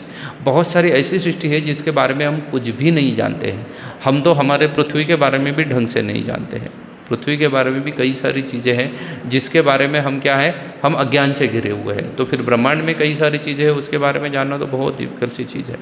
आजकल भी बहुत सारे साइंटिस्ट क्या है, स्पेस में ना, स्पेस साइंटिस्ट है, स्पेस में होने वाली कई सारे अजीब अजीब घटनाओं के बारे में क्या बोलते हैं, अंदाज़ा लगा रहे हैं। वो भी उनको 100% पता नहीं है, सिर्फ क्या लगा रहे हैं, अंदाज़ा लगा रहे हैं। जैसे अगर हम पोल स्टार को देखते हैं, ध्रुव को देखते हैं, ध्रुव तारे को अगर हम देख रहे हैं तो हम उसका कौन सी सिचुएशन को देख रहे हैं, जो ऑलमोस्ट 300 साल पहले कैसा था वो। अभी का ध्रुव तारा कैसा है वो हमें नहीं पता है, क्योंकि अभी जितना भी ज्ञान हमें स्पेस में जितना भी ज्ञान प्राप्त होता है वो तो किससे होता है, ज़्यादा से ज़्यादा लाइट स्पीड से या लाइट से जितनी सारी चीज़ें आती है उसको हम देख पा रहे हैं या समझ पा रहे हैं, या कम से कम साइंटिस्ट उसका विश्लेषण करने के पीछे लगे हुए हैं। तो ध्रुव तारा है, पोल स्टार हमसे कितना है, 300 लाइट ईयर्स दूर है हमसे, 300 प्रकाश वर्ष, बहुत बहुत बड़ा डिस्टेंस होता है 300 प्रकाश वर्ष। तो कोई साइंटिस्ट उसके बारे में सोच भी रहा है ना तो भी उसके पास समय नहीं है उतना ना। आज अगर वहाँ पे क्या सिचुएशन है कोई साइंटिस्ट पता नहीं कर सकता है, क्योंकि वो पता करने के पहले तो इसको जाना पड़ेगा। तो ऐसी अद्भुत अद्भुत चीज़ें हैं। तो ऐसे ही एक पर्वत है जिसका नाम है मेरू पर्वत। मेरू पर्वत जो है वो पूरा का पूरा स्वर्ण से बना हुआ है, सोने का पर्वत है। तो आप बोलोगे यार ये तो बहुत बड़ी बात है, अच्छी चीज़ है। अगर अभी पृथ्वी पे कोई सोने का पर्वत होता तो अच्छा होता था, तो हम क्या है कुछ सोना वहाँ से लेके आ जाते थे। और कुछ लोग बोलते हैं कि नहीं ऐसा कैसा हो सकता है, सोने का कोई पर्वत नहीं हो सकता है, ऐसे लोग सोचते हैं। लेकिन ये उनकी क्या है, ये उनकी बुद्धि की कमजोरी दर्शा रही है कि वो सोने के पर्वत के बारे में सोच नहीं सकते हैं।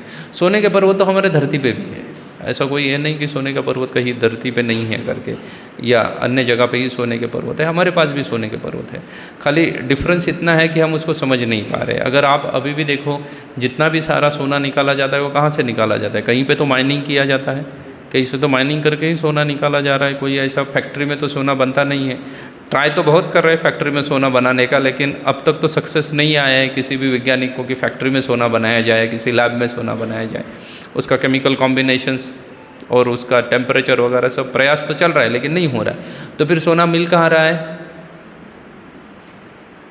माइंस में मिल रहा है। माइंस में मिल रहा है मतलब ज़मीन सोने की है तभी तो वो मिल रहा है ना। मतलब पृथ्वी सिर्फ हमें जो मिट्टी दिख रही है मिट्टी है क्या, पृथ्वी में तो कई एरिया ऐसे भी जहाँ पे ज़मीन किससे बनी हुई है, सोने की बनी हुई है। खाली वो क्या है इम्प्योर फॉर्म में है, उसको लेके आते हैं फैक्ट्रीज में, बड़े बड़े जगह पे लैब में वगैरह उसको तपाया जाता है, फिर प्यूरिफिकेटरी प्रोसेस के थ्रू उसमें जितना भी सारा सैंड का रेशो है उसको अलग किया जाता है, तभी वो चमकने वाला पीला गोल्ड हमें दिखता है। नहीं तो अगर आप तात्विक दृष्टि से, अगर सैद्धांतिक दृष्टि से देखो तो जहाँ पे माइनिंग हो रही है और सोना जहाँ पे मिल रहा है वहाँ पे तो धरती सोने की ही है ना। अगर सिद्धांतिक प्रिंसिपली देखो तो वो धरती किसकी है, सोने से बनी हुई है ना वो धरती। तो फिर अगर यहाँ पे धरती सोने की हो सकती है तो सोने का पहाड़ क्यों नहीं हो सकता, तो सोने का पहाड़ भी हो सकता है। लेकिन बहुत सारे सो कॉल्ड इंटेलेक्चुअल लोग हैं ना, मूर्खता की तरह प्रश्न पूछते रहते हैं कि कैसे का सोने का पहाड़ हो सकता है। अरे धरती सोने की हो सकती है तो पहाड़ क्यों नहीं हो सकता सोने का, है ना। पहाड़ भी हो सकता है, और धरती तो सोने की है तभी तो आप सोना निकाल पा रहे हो धरती से। धरती में बहुत बार लोग जब इसका नरक का वर्णन करते हैं तो बहुत सारे लोग मुझे प्रश्न पूछते हैं, प्रभु कैसे क्या ज़मीन लोहे की बनी हुई है, ज़मीन तांबे की बनी हुई है। बोले यार ये तो हमारे पास भी है, हम जितना भी सारा कॉपर या अन्य चीज़ें निकाल रहे हैं वो कहाँ से निकाल रहे हैं, ज़मीन से ही निकाल रहे हैं। तो वो ज़मीन उतना जितना भी एरिया हो, जितने एरिया में वो माइनिंग चल रहा है उतने एरिया की ज़मीन कहाँ से बनी है, सोने की बनी हुई है। वहाँ पे ज़मीन किसकी बनी हुई है, वहाँ पे पूरी की पूरी धरती ही सोने की बनी हुई है। वहाँ पे धरती का जो सेक्शन है वो हीरे का, तांबे का बना हुआ है या अन्य कॉपर का बना हुआ है, अन्य धातु के बने हुए हैं। तो वैसे ही एक सोने का क्या था, पर्वत था, जिस पर्वत है, था नहीं है, एग्जिस्ट है, जिसका नाम था मेरू। तो वासुकी ने कहा कि मैं ये मेरू पर्वत को ना पकड़ता हूँ, तुम इसको उड़ा के दिखाओ। तो इसने कहा, वायुदेव ने कि बोले चलो ठीक है। तो वासुकी ने मेरू पर्वत को अपने कॉइल में लपेट लिया ना, उसको अपना कॉइल में लपेट लिया और ज़ोर से हवा बहने लगी, साए साए करके इतनी तेज़ी से वायु बहने लगी। जैसे ही वायु बहने लगी वो मेरू पर्वत क्या होने लगा, हिलने लगा। जैसे ही मेरू हिलने लगा तो किसने अपनी शक्ति बढ़ा दी, वासुकी ने अपनी शक्ति बढ़ाई। उसने बहुत तेज और बहुत ही ताकत के साथ उसने क्या किया, मेरू हिलना न पाए इसलिए उसको उतने शक्ति से उसको पकड़ने लगा। यहाँ पे वायु उतने शक्ति से बह रही है जोर से, ताकि मेरू पर्वत को क्या कर सके, वो हिला के उड़ा सके। लेकिन ये चक्कर में इन दोनों के शक्ति प्रदर्शन में वो मेरू है ना, उसका दम घुटने लगा। वो बोला ये दोनों ने मुझे तो पूछा नहीं कि भाई हम आपको उड़ाने वाले हैं या ना आपको पकड़ने वाले हैं या आपके ऊपर हमारी शक्ति का क्या करने वाले हैं, टेस्ट करने वाले। बोले मुझे टेस्ट लैब में बोले ये लेके आए, लेकिन मुझे तो पूछा नहीं। उसका पूरा दम घुटने लगा। वो चिल्ला चिल्ला के मेरू का जो अधिष्ठाता देवता है वो इन दोनों को समझा रहा है, लेकिन ये दोनों में से कोई सुनने के क्या नहीं है, सुनने के लिए तैयार नहीं है। व्यक्ति का जब अहंकार बढ़ जाता है ना, तो व्यक्ति के कान जो सुनने की शक्ति है ना, वो नष्ट हो जाती है। अब देखना, क्रोध में जब व्यक्ति होता है तो उसके सुनने की क्षमता क्या हो जाती है, नष्ट हो जाती है। वो सुन नहीं सकता है, और वो सुन नहीं सकता है इसलिए आप देखना, जब भी झगड़ा होता है तो चिल्ला के समझाना पड़ता है उसको। समझाते हैं ना, अरे इतने चिल्ला रहे तो सामने वाला समझ सकता है ना, जैसे नॉर्मल आवाज़ में बोलो वो समझ सकता है, लेकिन नहीं समझेगा। क्यों नहीं समझेगा? क्योंकि उसको सुनने की शक्ति क्या हो गई है, खत्म हो गई है। जैसे ही क्रोध बढ़ता है वैसे ही व्यक्ति की सुनने की शक्ति क्या हो जाती है, नष्ट हो जाती है। व्यक्ति चिल्ला चिल्ला के भी हमें समझा देना, नहीं समझ में आएगा, क्योंकि अभी हम किस में है, क्रोध में है। और जैसे ही व्यक्ति क्रोध में चला जाए उसकी सुनने की शक्ति नष्ट हो जाती है। उसको आवाज़ सुनाई देगा, सुनने की शक्ति मतलब उसको वो ना कितने हार्ट बीट में जिसमें भी कैलकुलेट करते हैं वो आवाज़ उसको सुनाई दे रहा है, लेकिन सुनने की शक्ति है कि उसके अंदर सुनने की शक्ति नहीं है।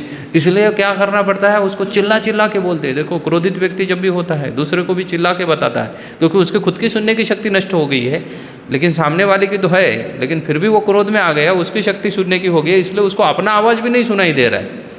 इसलिए सामने वाला व्यक्ति शांत बैठा है, ए को क्रोध आया है, बी को क्रोध नहीं आया है, फिर भी ए बी के ऊपर कैसे बोलेगा, चिल्ला के बोलेगा। शांति से बात करेगा बी के साथ? नहीं करेगा, क्योंकि सुनने की शक्ति बी की है, लेकिन ए की खत्म हो गई है ना, इसलिए वो चिल्ला के समझा रहा है, क्योंकि उसको खुद को सुनाई नहीं दे रहा क्या वो बोल रहा है।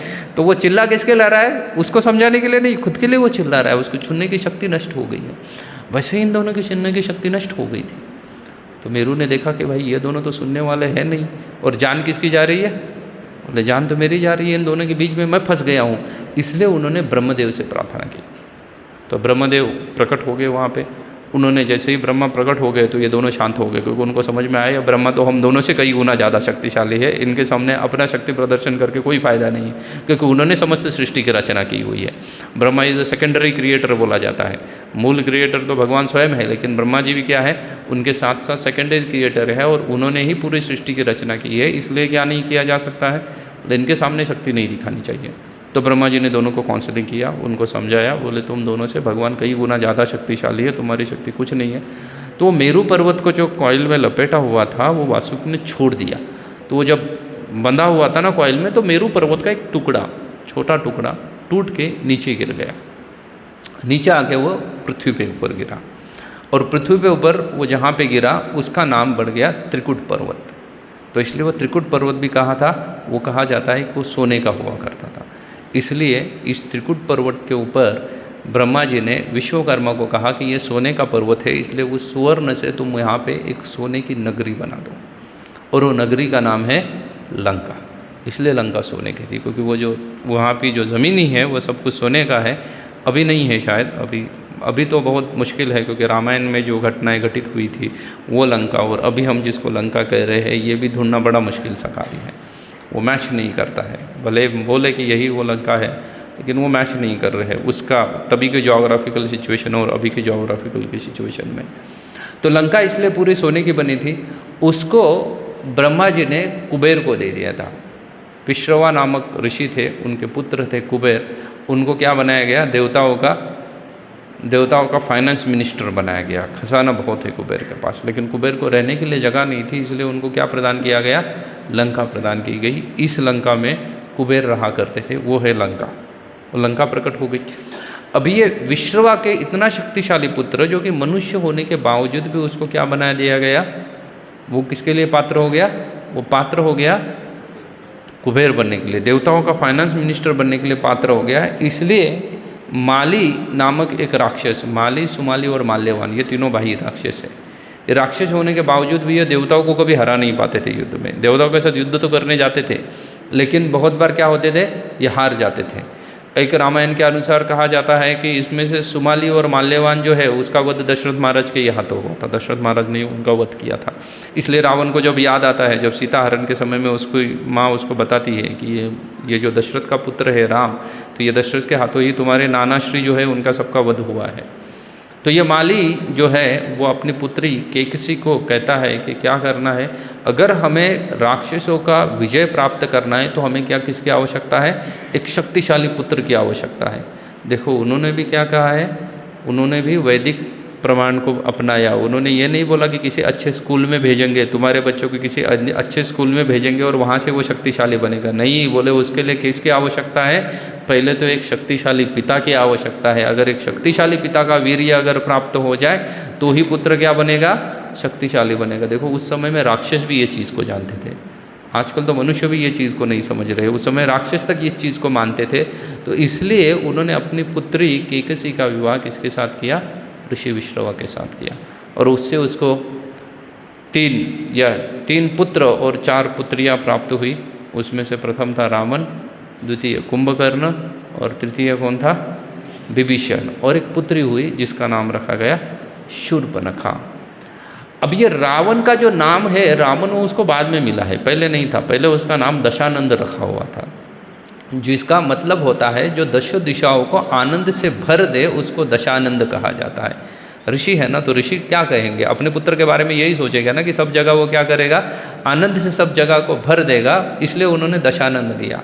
और ब्राह्मण के पुत्र होने की वजह से, आजकल के तो लोग कुछ भी बोलते हैं, आजकल के लोग तो किसी चीज़ को कहीं पे भी कनेक्ट कर लेते हैं ना। मैं एक व्यक्ति से मिला था, वो मुझे बोल रहे थे कि वो हिरण्यकशिपु है ना, वो दलित थे करके।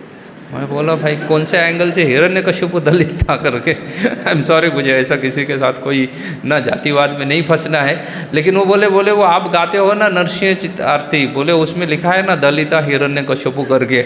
मैं बोला यार वो संस्कृत है, उसका मीनिंग वो दलित है ऐसा नहीं होता है। बोला वो जो दलिता हिरण्यकशिपु है उसका और दलित समाज का कोई रिलेशन नहीं है। तो बोले तुम थोड़ा सा जाके संस्कृत को समझो पहले कि उसका मीनिंग क्या होता है। तो लोग ऐसा सोचते हैं, बहुत बार ऐसा सोचा जाता है, या कुछ लोग ऐसे ही हैं जो हमेशा उनको लगता है कि कोई गलत व्यक्ति है उसके ऊपर अन्याय हुआ है करके। ऐसा ज़रूरी नहीं है। अगर किसी गलत व्यक्ति को अगर पनिशमेंट मिल जाए तो उसको अन्याय नहीं कहा जा सकता। फिर तो ये ऐसा हो गया कि अगर कोई चोर जो है ना, चोर दौड़ रहा है चोरी करके, पैर से अपने पैर से ही दौड़ रहा है और पुलिस उसके पीछे गाड़ी लेके भागी, तो फिर वो चोर बोलेगा कि मेरे ऊपर अन्याय हो रहा है करके। आपको भी क्या करना चाहिए? आपको गाड़ी लेके नहीं दौड़ना चाहिए मेरे पीछे। कैसे आना चाहिए? मैं रनिंग कर रहा हूँ ना, तो तुम भी क्या करो? रनिंग करके मेरे पीछे आ जाओ। और चोर बोल रहा है मेरे ऊपर अन्याय हो रहा है करके। तो आज का समाज ऐसा है। बहुत सारे विद्वान आजकल के जो है वो ऐसे ही है। वो ऐसे ही सोचते हैं कि रावण भी क्या था, बोले रावण भी क्या था? पिछले वर्ग से था, इसलिए उसके ऊपर अन्याय हुआ है। जबकि रावण जन्म से क्या है? रावण जन्म से ब्राह्मण है, वो कोई पिछड़े वर्ग का नहीं है। तो इसलिए उन्होंने अपने पुत्र को कहाँ भेजा? अपने पुत्र को चाहते थे विश्रवा कि वो क्या करे? एक बहुत बड़ा तपस्वी बने। तो कैकसी भी चाहती थी, लेकिन कैकसी अपने पुत्र को अन्य चीज़ें भी क्या करती थी? फीड करती थी। और विश्रवा का इस तरफ ध्यान नहीं था, क्योंकि बोलते हैं तो माँ है, अभी पुत्र को रखना, शुश्रूषा या उसका भरण पोषण आदि कौन करेगी? माँ ही करेगी ना। इसलिए विश्रवा ध्यान नहीं देते थे। विश्रवा ने सिर्फ उसको पढ़ाया लिखाया, पंडित बनाया, बोला कि तुमको क्या करना चाहिए? जाके तपस्या करनी चाहिए। लेकिन कैकसी ने कहा कि तपस्या का उद्देश्य जान लो क्यों करनी चाहिए। विश्रवा के हिसाब से तपस्या किसके लिए होती है? शुद्धिकरण के लिए होती है, आत्मशुद्धि के लिए, आत्म उन्नति के लिए तपस्या की जाती है। इसलिए विश्रवा ने उनको तपस्या के लिए भेजा। कहाँ पे? आज भी वो स्थान है राक्षसतली, हिमालय में आता है। अभी शायद हमारे पास है या चाइना में चला गया है। राक्षसतली आती है। अगर मानसरोवर की यात्रा अगर आप करते हो ना, तो बीच में राक्षसतली आती है। मानसरोवर की यात्रा जाते हो, वहाँ पे एक सरोवर भी है, सरोवर का नाम भूल रहा हूँ। तो सरोवर का जो किनारा है, वो सरोवर जिस एरिया में है उस सबको राक्षसतली कहा जाता है, जहाँ रावण ने तपस्या की थी ना। जितना मेरा अनुमान है कि वो स्थान अभी भारत में नहीं है, वो चाइना में चला गया है, क्योंकि मानसरोवर चाइना में चला गया है ना। हाँ, मानसरोवर के आजू बाजू का एरिया है वो राक्षसतली है। तो मानसरोवर चाइना में चला गया है, तो अभी राक्षसतली भी इंडिया में नहीं है, वो चाइना में चली गई। तो आपको स्पेशल वीज़ा लेना पड़ेगा वहाँ जाने के लिए, देते ही है चाइना गवर्नमेंट वीज़ा। तो वहाँ पे रावण गया तपस्या करने के लिए। उसके साथ साथ ये अपने 2 भाई और अपनी बहन को भी लेके गया, लेकिन उसको पता था कि क्या करना है और क्या तपस्या में मांगना है। इसलिए उन्होंने जब तपस्या में उन्होंने प्रथम तो किसको प्रसन्न किया? ब्रह्मा जी को प्रसन्न किया। ब्रह्मा जी को प्रसन्न करने के बाद वो हर राक्षस का एक ही कैलकुलेशन रहता था कि मुझे क्या बनना है? अमर बनना है। हर राक्षस का यही कैलकुलेशन कि मुझे अमर बनना है। और ब्रह्मा जी का स्टैंडर्ड आंसर था कि भाई मैं अमर नहीं हूँ। जो चीज़ मेरे पास है वही मैं दे सकता हूँ, उतना ही मांग लो तुम, उससे ज़्यादा कुछ मत मांगो करके। तो बोले मैं अमर नहीं हूँ तो मैं तुम्हें कैसा ऐसा वरदान दे सकता हूँ कि क्या बन जाओ करके तुम अमर बन जाओ करके। तो बोले ऐसा वरदान मैं नहीं दे सकता हूँ। इसलिए रावण ने भागवतम पढ़ा होगा, इसलिए उसने हिरण्यकशिपु वाला एपिसोड अच्छे से पढ़ा था। इसलिए उसने सोचा कि मैं क्या करूँगा, थोड़ा और कॉम्प्लिकेटेड वर क्या करूँगा, ब्रह्मा से प्राप्त करूँगा। तो उन्होंने बहुत सारी चीज़ें ब्रह्मा से प्राप्त की, कई सारी चीज़ें प्राप्त की उन्होंने। मनुष्य, पशु आदि बोले ये किसी हाथों मेरा वध नहीं होना चाहिए। मनुष्य नहीं बोला खाली, बाकी सबके हाथों से बोला मेरा देवता आदि कोई भी मुझे युद्ध में नहीं हराना चाहिए। ब्रह्मा जी ने हर चीज़ के लिए क्या कर दिया, एक्सेप्टेड किया, एक्सेप्ट कर दिया। फिर कहा जाता है कि उन्होंने अमृत तत्व का वरदान मांग रहे थे, लेकिन ब्रह्मा जी नहीं दे पाए, तो उन्होंने उसको अमृत दे दिया। तो ऐसा कहा जाता है कि उसके नाभि कमल में क्या था, अमृत का वास हुआ करता था। अमृत पीने के लिए नहीं दिया था, लेकिन ब्रह्मा ने कहा था कि वो नाभि कमल जब तक तुम्हारा जीवित है तुम्हारा मृत्यु नहीं होने वाला है। ऐसे रावण ने कई सारी शक्तियाँ प्राप्त की। कुंभकर्ण जब शक्ति प्राप्त करने के लिए आया तो देवताओं ने देखा कि ऑलरेडी रावण ने कुछ रखा नहीं है, बाकी सब चीज़ें क्या की है, ब्रह्मा जी से मांग ली है। तो अगर कुंभकर्ण भी अगर हर चीज़ मांगेगा तो कैसे होगा। तो इसलिए इन्होंने माता सरस्वती से प्रार्थना की, और सरस्वती ने कुंभकर्ण की मति जो है ना वो भ्रष्ट कर दी। मति भ्रष्ट करना मतलब कुंभकर्ण तोतला बोलने लगा, तो वो इंद्र पद चाहता था। कुंभकर्ण तो बोले डायरेक्ट मुझे इंद्र बनाओ, बोले बाकी बोले ये 100 अश्वमेध यज्ञ विज्ञ के चक्कर में मुझे नहीं फंसना है, बोले मुझे डायरेक्ट क्या बनना है, इंद्र बनना है, विदाउट क्वालिफिकेशन मुझे वो सीट दे दो करके। तो वो इंद्र के जगह पे वो निंद्र बोल दिया उसने। अभी निंद्र बोल दिया और ब्रह्मा जी ने तथास्तु बोल दिया, बोले चलो तुम सोते रहो करके। बाद में उसके ध्यान में आया कि कुछ तो गड़बड़ कर दी मैंने, तो फिर उसने ब्रह्मा जी को प्रार्थना की। तो ब्रह्मा जी बोले चलो ठीक है, 6 महीना तुम जगे रहोगे और बाकी समय क्या हो जाओगे, तुम 6 महीना सोते रहोगे। विभीषण जो है उनके ऊपर ज़्यादा प्रभाव नहीं था।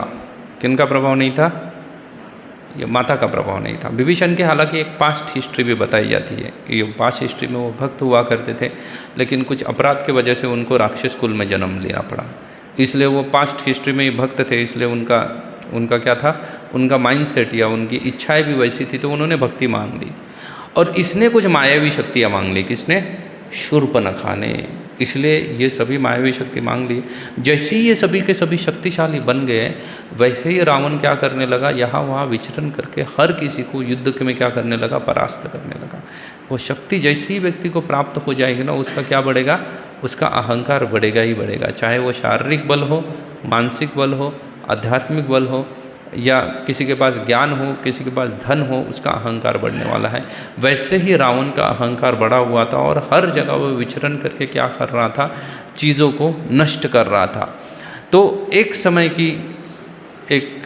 की घटना है जब रावण स्वर्ग में गया। जब रावण स्वर्ग में गया तो इंद्र के साथ कोई युद्ध नहीं किया। इंद्र ने उसके लिए छोड़ दिया स्वर्ग, बोले तुम क्या करो, स्वर्ग में ही रहो करके, मैं छोड़ देता हूँ, क्योंकि इसके साथ युद्ध करके बोले कोई फ़ायदा नहीं है, इसको युद्ध में नहीं जीता जा सकता है।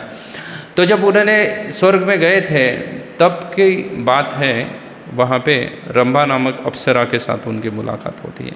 वो मिलने जा रही थी वास्तव में किसके साथ, वो देवताओं के लिए। देखो धर्म जो है ना, वो हमारे लिए अलग नियम बताए गए धर्म के, और देवताओं के लिए अलग धर्म के नियम होते हैं। हर व्यक्ति के लिए धर्म का एक ही नियम नहीं हो सकता है। जैसे हम भारत में रहने वाले हैं, लेकिन हमारे लिए अलग नियम है, मोदी के लिए अलग कानून है। जो कानून हो सकता है अगर हम ब्रेक करें तो उसको कानून ब्रेक ही बोला जाएगा कि तुमने कानून का क्या किया है, ब्रेक किया है, और लॉ ब्रेक किया है, और उसके लिए पनिशमेंट भी दी जाएगी। लेकिन नेताओं के लिए ये नहीं होता है, उनके लिए थोड़ा सा क्या होती है, उसमें छूट होती है, कुछ हद तक उनको छूट दी जाती है। और कुछ लोगों के हाथों में कानून होता है।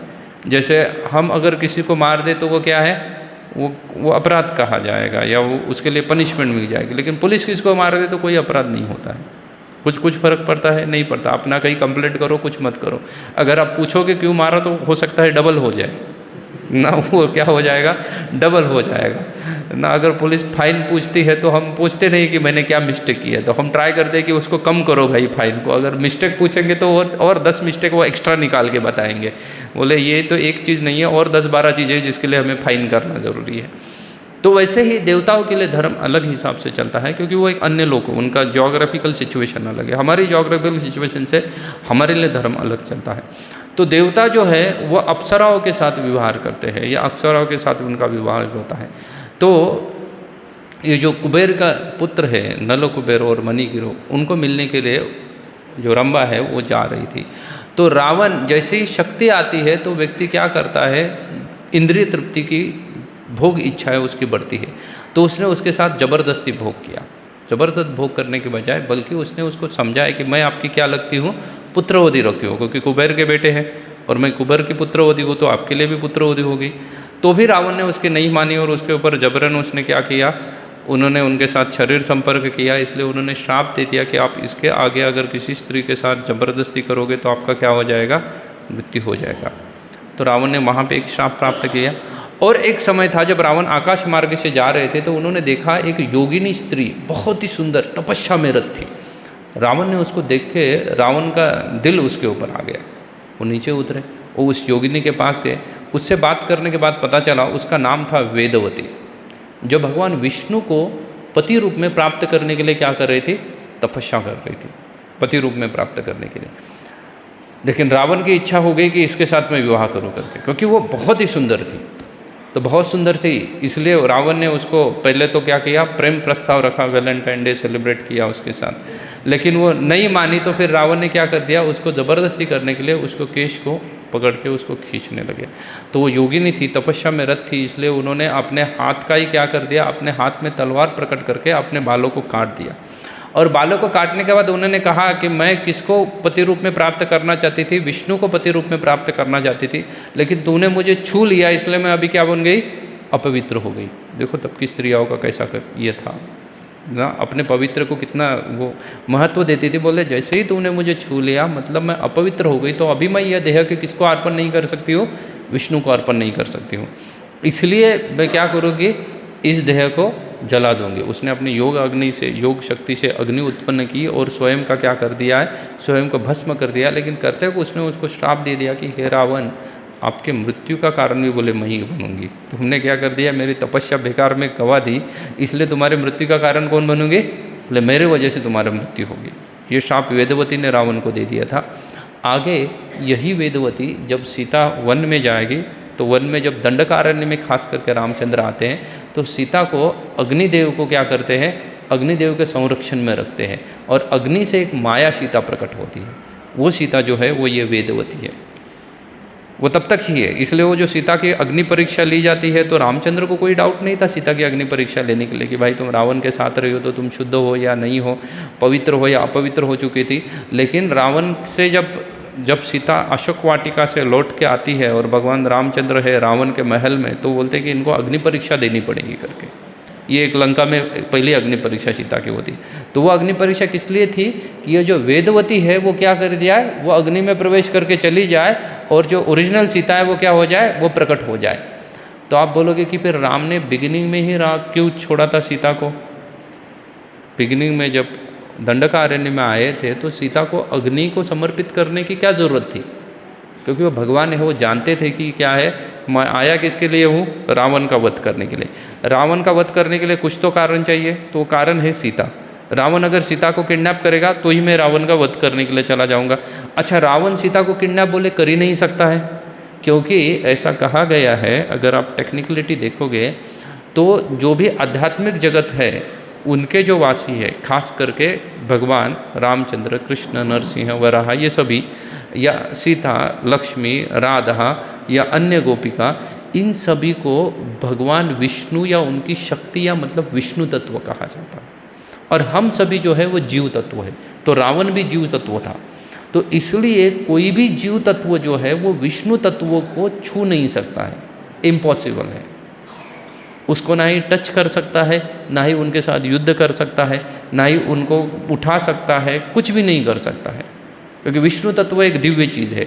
इसलिए रावण सीता को उठा ही नहीं सकता था, ना ही किडनैप कर सकता था, कुछ भी पॉसिबल नहीं था रावण के लिए। और वो पॉसिबल करने के लिए भगवान ने किसको कर दिया, वो वेदवती को लेके आए, क्योंकि वेदवती जीव तत्व थी।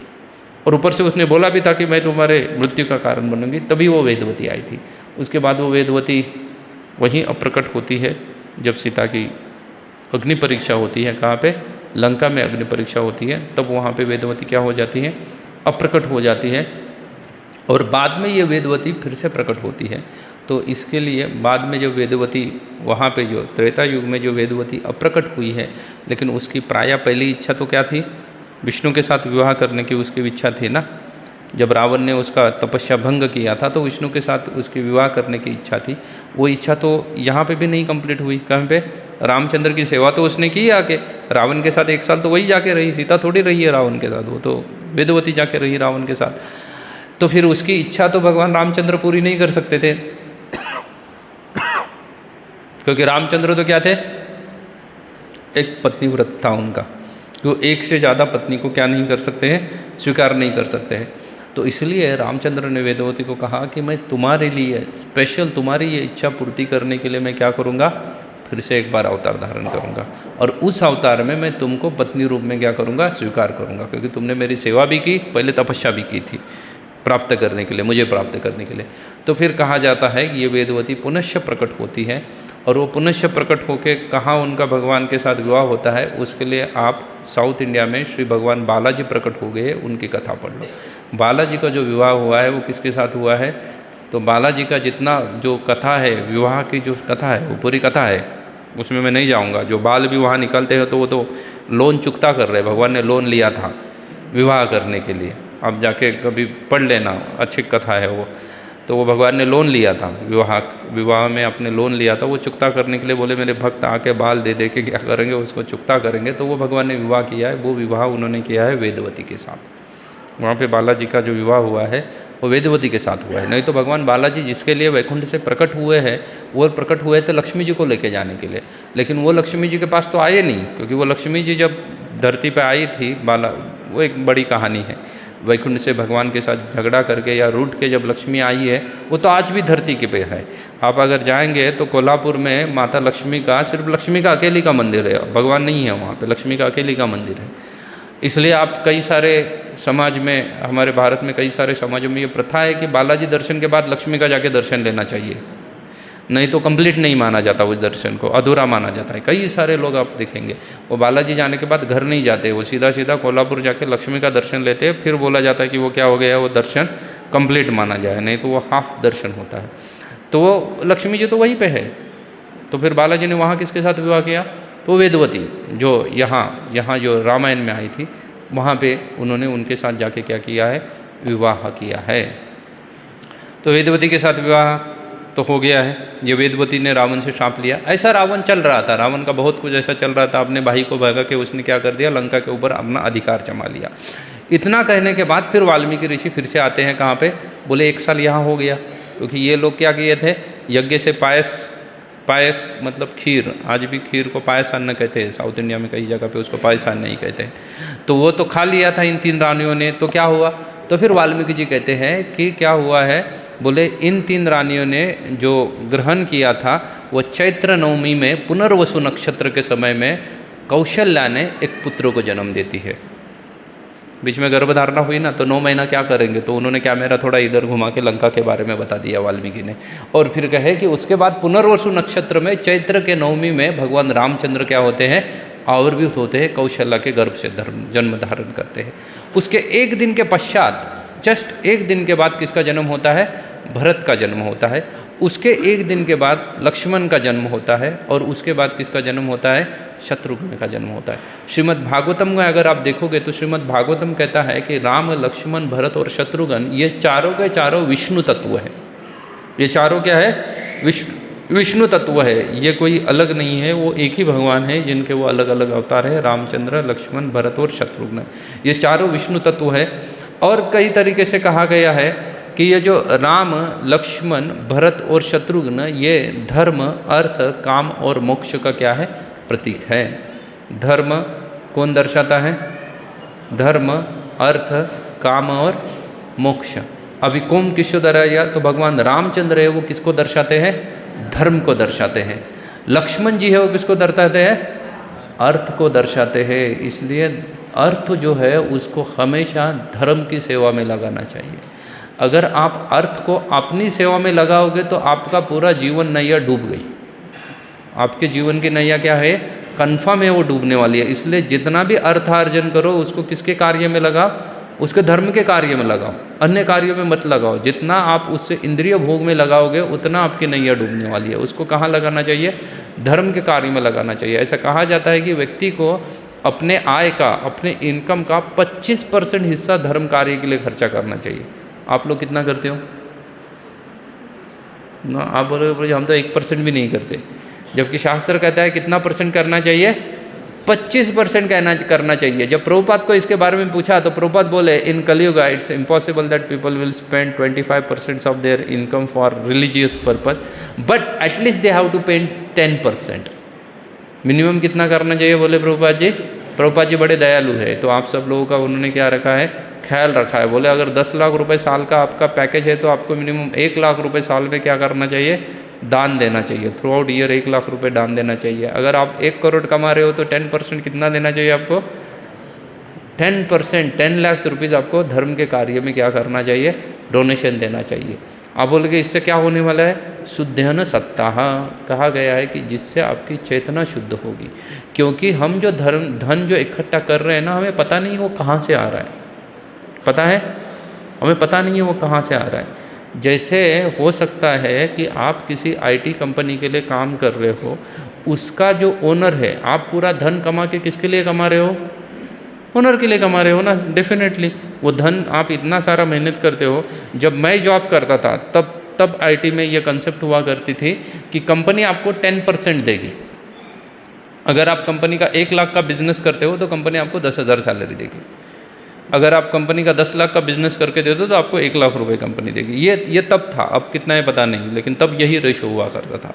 क्योंकि मैं जितने भी मैं जिस कंपनी में जॉब करता था वोडाफोन के लिए, तो मेरा ही एक दोस्त उसमें एचआर था, तो मैं उसके साथ बड़े बात चर्चा करता था। वो ये बोले 10% का रेशो है, तुम 10% कंपनी का बिजनेस करो, तुमको 10% दिया जाएगा। तो फिर हम धन, बाकी का जो हम जितना भी धन कमाए वो किसके लिए गया? क्योंकि आपने कमाए 1 लाख रुपए, बिजनेस किया, कंपनी का बिजनेस आपने 1 लाख का करवा के दिया, आपको कंपनी कितना दिया? उसमें से 10,000। फिर बाकी का प्रॉफिट कौन लेके गया? कंपनी ओनर लेके गया। एज सिंपल एज दैट, वो कंपनी ओनर लेके गया।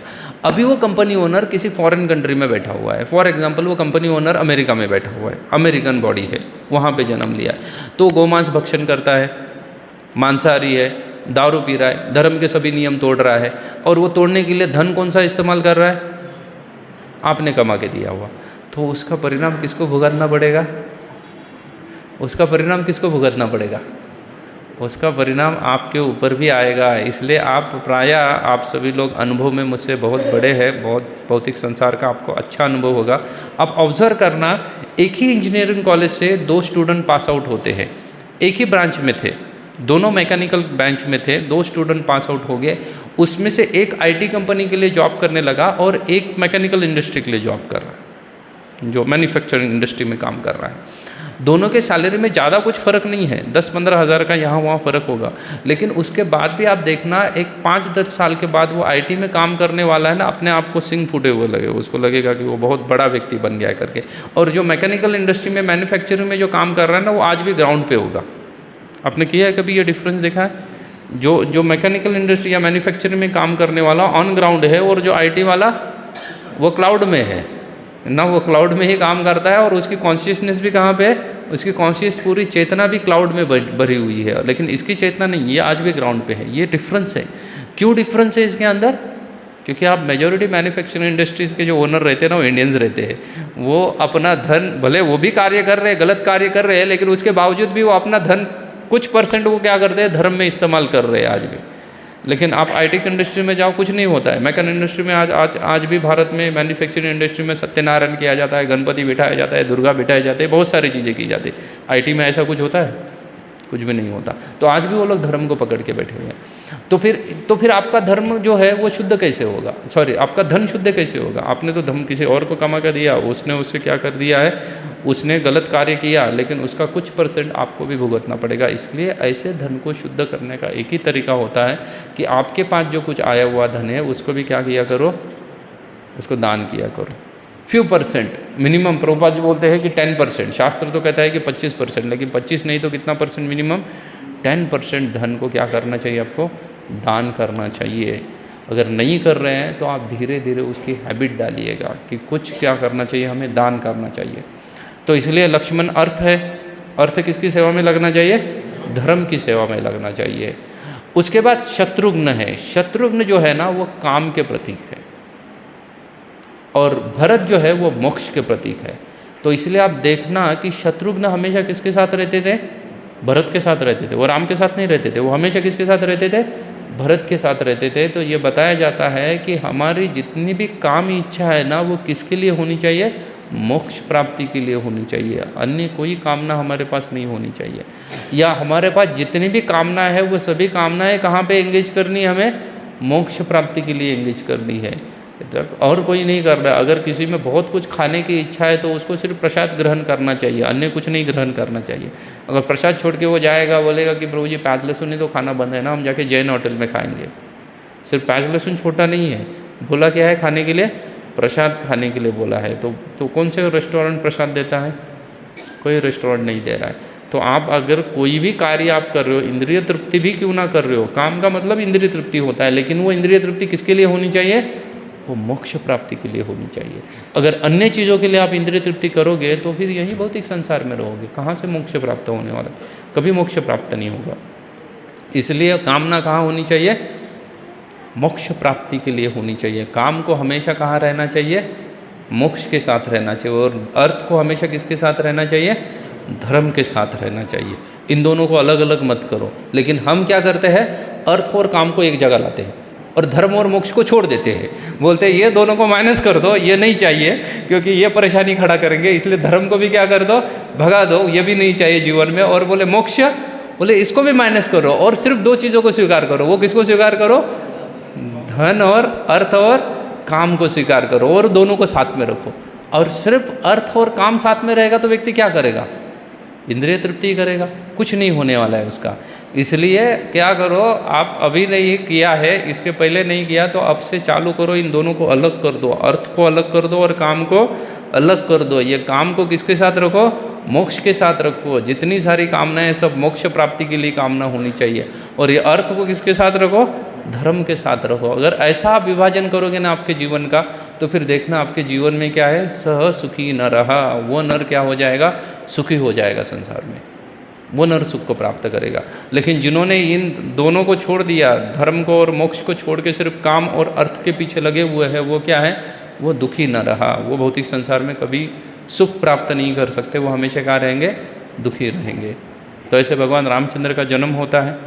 जन्म होने के बाद भगवान रामचंद्र की बाल्य लीला का कोई वर्णन नहीं है, जीरो वर्णन। वाल्मीकि रामायण में भगवान रामचंद्र के बाल्य लीला या बाल्य चरित्र का वर्णन के लिए सिर्फ 12 श्लोक लिखे हुए हैं। गिन के 12 श्लोक बोल दिए, हो गया इनका बाल्य लीला खत्म। अगर आप कृष्ण की बाल्य लीला देखो ना, तो पुतना वध, सिर्फ पुतना वध को डिस्क्राइब करने के लिए या वर्णन करने के लिए श्रीमद् भागवतम में 60 श्लोक लिखे हुए हैं। सिर्फ एक पुतना का वध किया है भगवान ने, उसको कितने श्लोकों में लिखा है? 60 श्लोक लिखे हैं। और यहाँ पे भगवान रामचंद्र की पूरी बाल लीला कितने में वाइंड अप कर दी है? 12 श्लोक। बोले हो गए, रामचंद्र बड़े हो गए, बोले बाल्य लीला वगैरह खत्म है, कोई बाल्य लीला है नहीं, बाल्य लीला खत्म, रामचंद्र बड़े हो गए, सीधा सीधा कौन आ जाएंगे? विश्वामित्र को पिक्चर में लेके आएंगे। बोले बाल्य लीला कोई है नहीं। क्यों नहीं लिए है? क्योंकि भगवान रामचंद्र जो है ना, वो लीला अवतार, लीला के लिए विशेष नहीं आए हैं। वो आए हैं क्या प्रस्थापित करने के लिए? एग्जाम्पल प्रस्थापित करने के लिए आए, क्योंकि उन्होंने स्पेसिफिकली मनुष्य शरीर धारण किया। Krishna know example. कृष्ण सिर्फ किसके लिए आए हैं? वो लीला के लिए आए हैं। इसलिए बहुत बार कई सारे लोग भगवान के कई सारी लीलाओं के ऊपर प्रश्न उठाते हैं, लेकिन वो प्रश्न उठाने की आवश्यकता है नहीं, क्योंकि हमें उसमें से कुछ नहीं सीखना है। हर लीला भगवान की सीखने के लिए नहीं है, क्योंकि वो क्या कर रहे हैं? That he is enjoying his role. लेकिन रामचंद्र की हर लीला सीखने के लिए है, क्योंकि वो उसी के लिए क्या हुआ है? प्रकट हुए हैं। तो वहाँ पे 12 लीला है। अन्य भी मैंने बहुत सारे रामायण देखे, उसमें कहीं पे कोई लीला का वर्णन नहीं है रामचंद्र के। लेकिन एक कंब रामायण में एक लीला का वर्णन आता है। मैं जैसे भले ही लेट हो रहे हैं बट मैं उसको डिस्क्राइब करूँगा, क्योंकि आप लोग 7 बजे आते नहीं हो। Most of the time people are not on time, that's why I am little क्या कर रहा हूँ, मैं खींच रहा हूँ कक्षा को। एक लीला कंब मुनि बताते हैं। कंब मुनि बताते हैं कि भगवान रामचंद्र जब बालक थे, बालक जब रेंगता है ना, रेंगता है 7, 8, 10 महीने का बालक रेंगता है, तो उनको माता कौशल्या है ना क्या कर रही थी? उनके रेंग रहे थे या चल रहे थे। जो बालक के हाथ में, जनरली आप लोग गृहस्थ से आपको ज़्यादा पता होगा कि बालक के हाथ में कुछ रोटी वीटी दी जाती है जिसको बालक खुद होके खा सकता है, तोड़ के या अपने दांतों से खुद चबा के खा सकता है। उतने उम्र के रामचंद्र थे, तो उनको मालपुआ दिया था खाने के लिए कौशल्या ने उनके हाथ में। तो वो उसको लेके अपने महल के बाहर आए और महल के बाहर आके वो क्या करने लगे, वो कौवों को खिलाने लगे उस मालपुए को, कौवों को खिलाने लगे। तो एक ऋषि है जिनका नाम है काकभूषणी। काकभूषणी जो है वो कौवे के रूप में रहते हैं। बोले यह समाज में सबसे घृणास्पद प्राणी पक्षी कौन है? कौवा, जिसको कोई प्रेम नहीं करता है। बोले यह संसार में अगर या तो आप किसी के ऊपर प्रेम करो या आपके ऊपर कोई प्रेम करो, दोनों परिस्थिति में आप भौतिक संसार में ही रहोगे, मोक्ष कभी प्राप्त नहीं होगा। इसलिए बोले मैं कैसे शरीर में रहूँगा? कौवे के, जिससे कोई अपना नहीं मानता है, हर कोई भगाना चाहता है। तो काकभूषणी क्या कर रहे थे, वहाँ रामचंद्र को देख रहे थे जो अपने मालपुआ हाथ में लेके कौवों को खिला रहे। काकभूषणी को थोड़ा सा डाउट आया, बोले मैं जानता तो हुई कि ये पूर्ण पुरुषोत्तम भगवान है, लेकिन मुझे बोले लग नहीं रहा है ये भगवान है करके। जैसे उनको डाउट आया तो भगवान रामचंद्र ने एक दीर्घ श्वास ले लिया और वो श्वास के द्वारा वो काकभूषणी जो कौवे के रूप में है ना, वो भगवान के शरीर में चले गए। भगवान ने उनको ले लिया अपने शरीर के अंदर। अंदर जाने के बाद काकभूषणी देखते हैं कि बोले ये शरीर नहीं है, ये तो पूरा ब्रह्मांड है। बोले यहाँ कई सारे ब्रह्मांड है, कई सारे ना ब्रह्मांड बने हुए हैं, कई सारे ब्रह्मा जी है, कई सारे शिव जी है, कई सारे क्या है इंद्र है और न जाने क्या क्या है। काकभूषणी वहाँ संसार में फंस गए।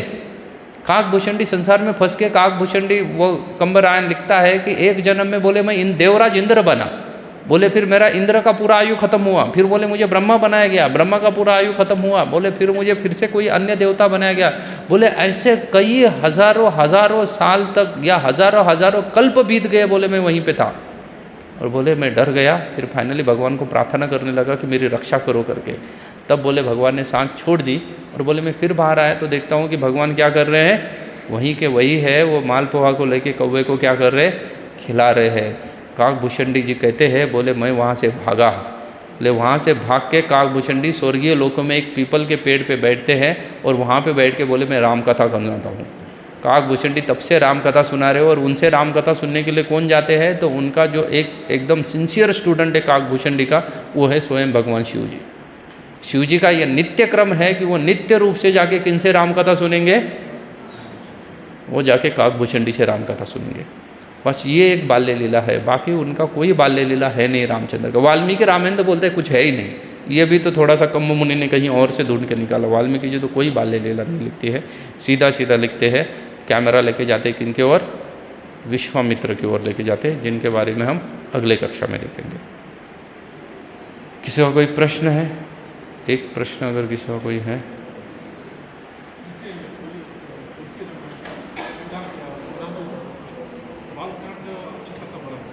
हाँ।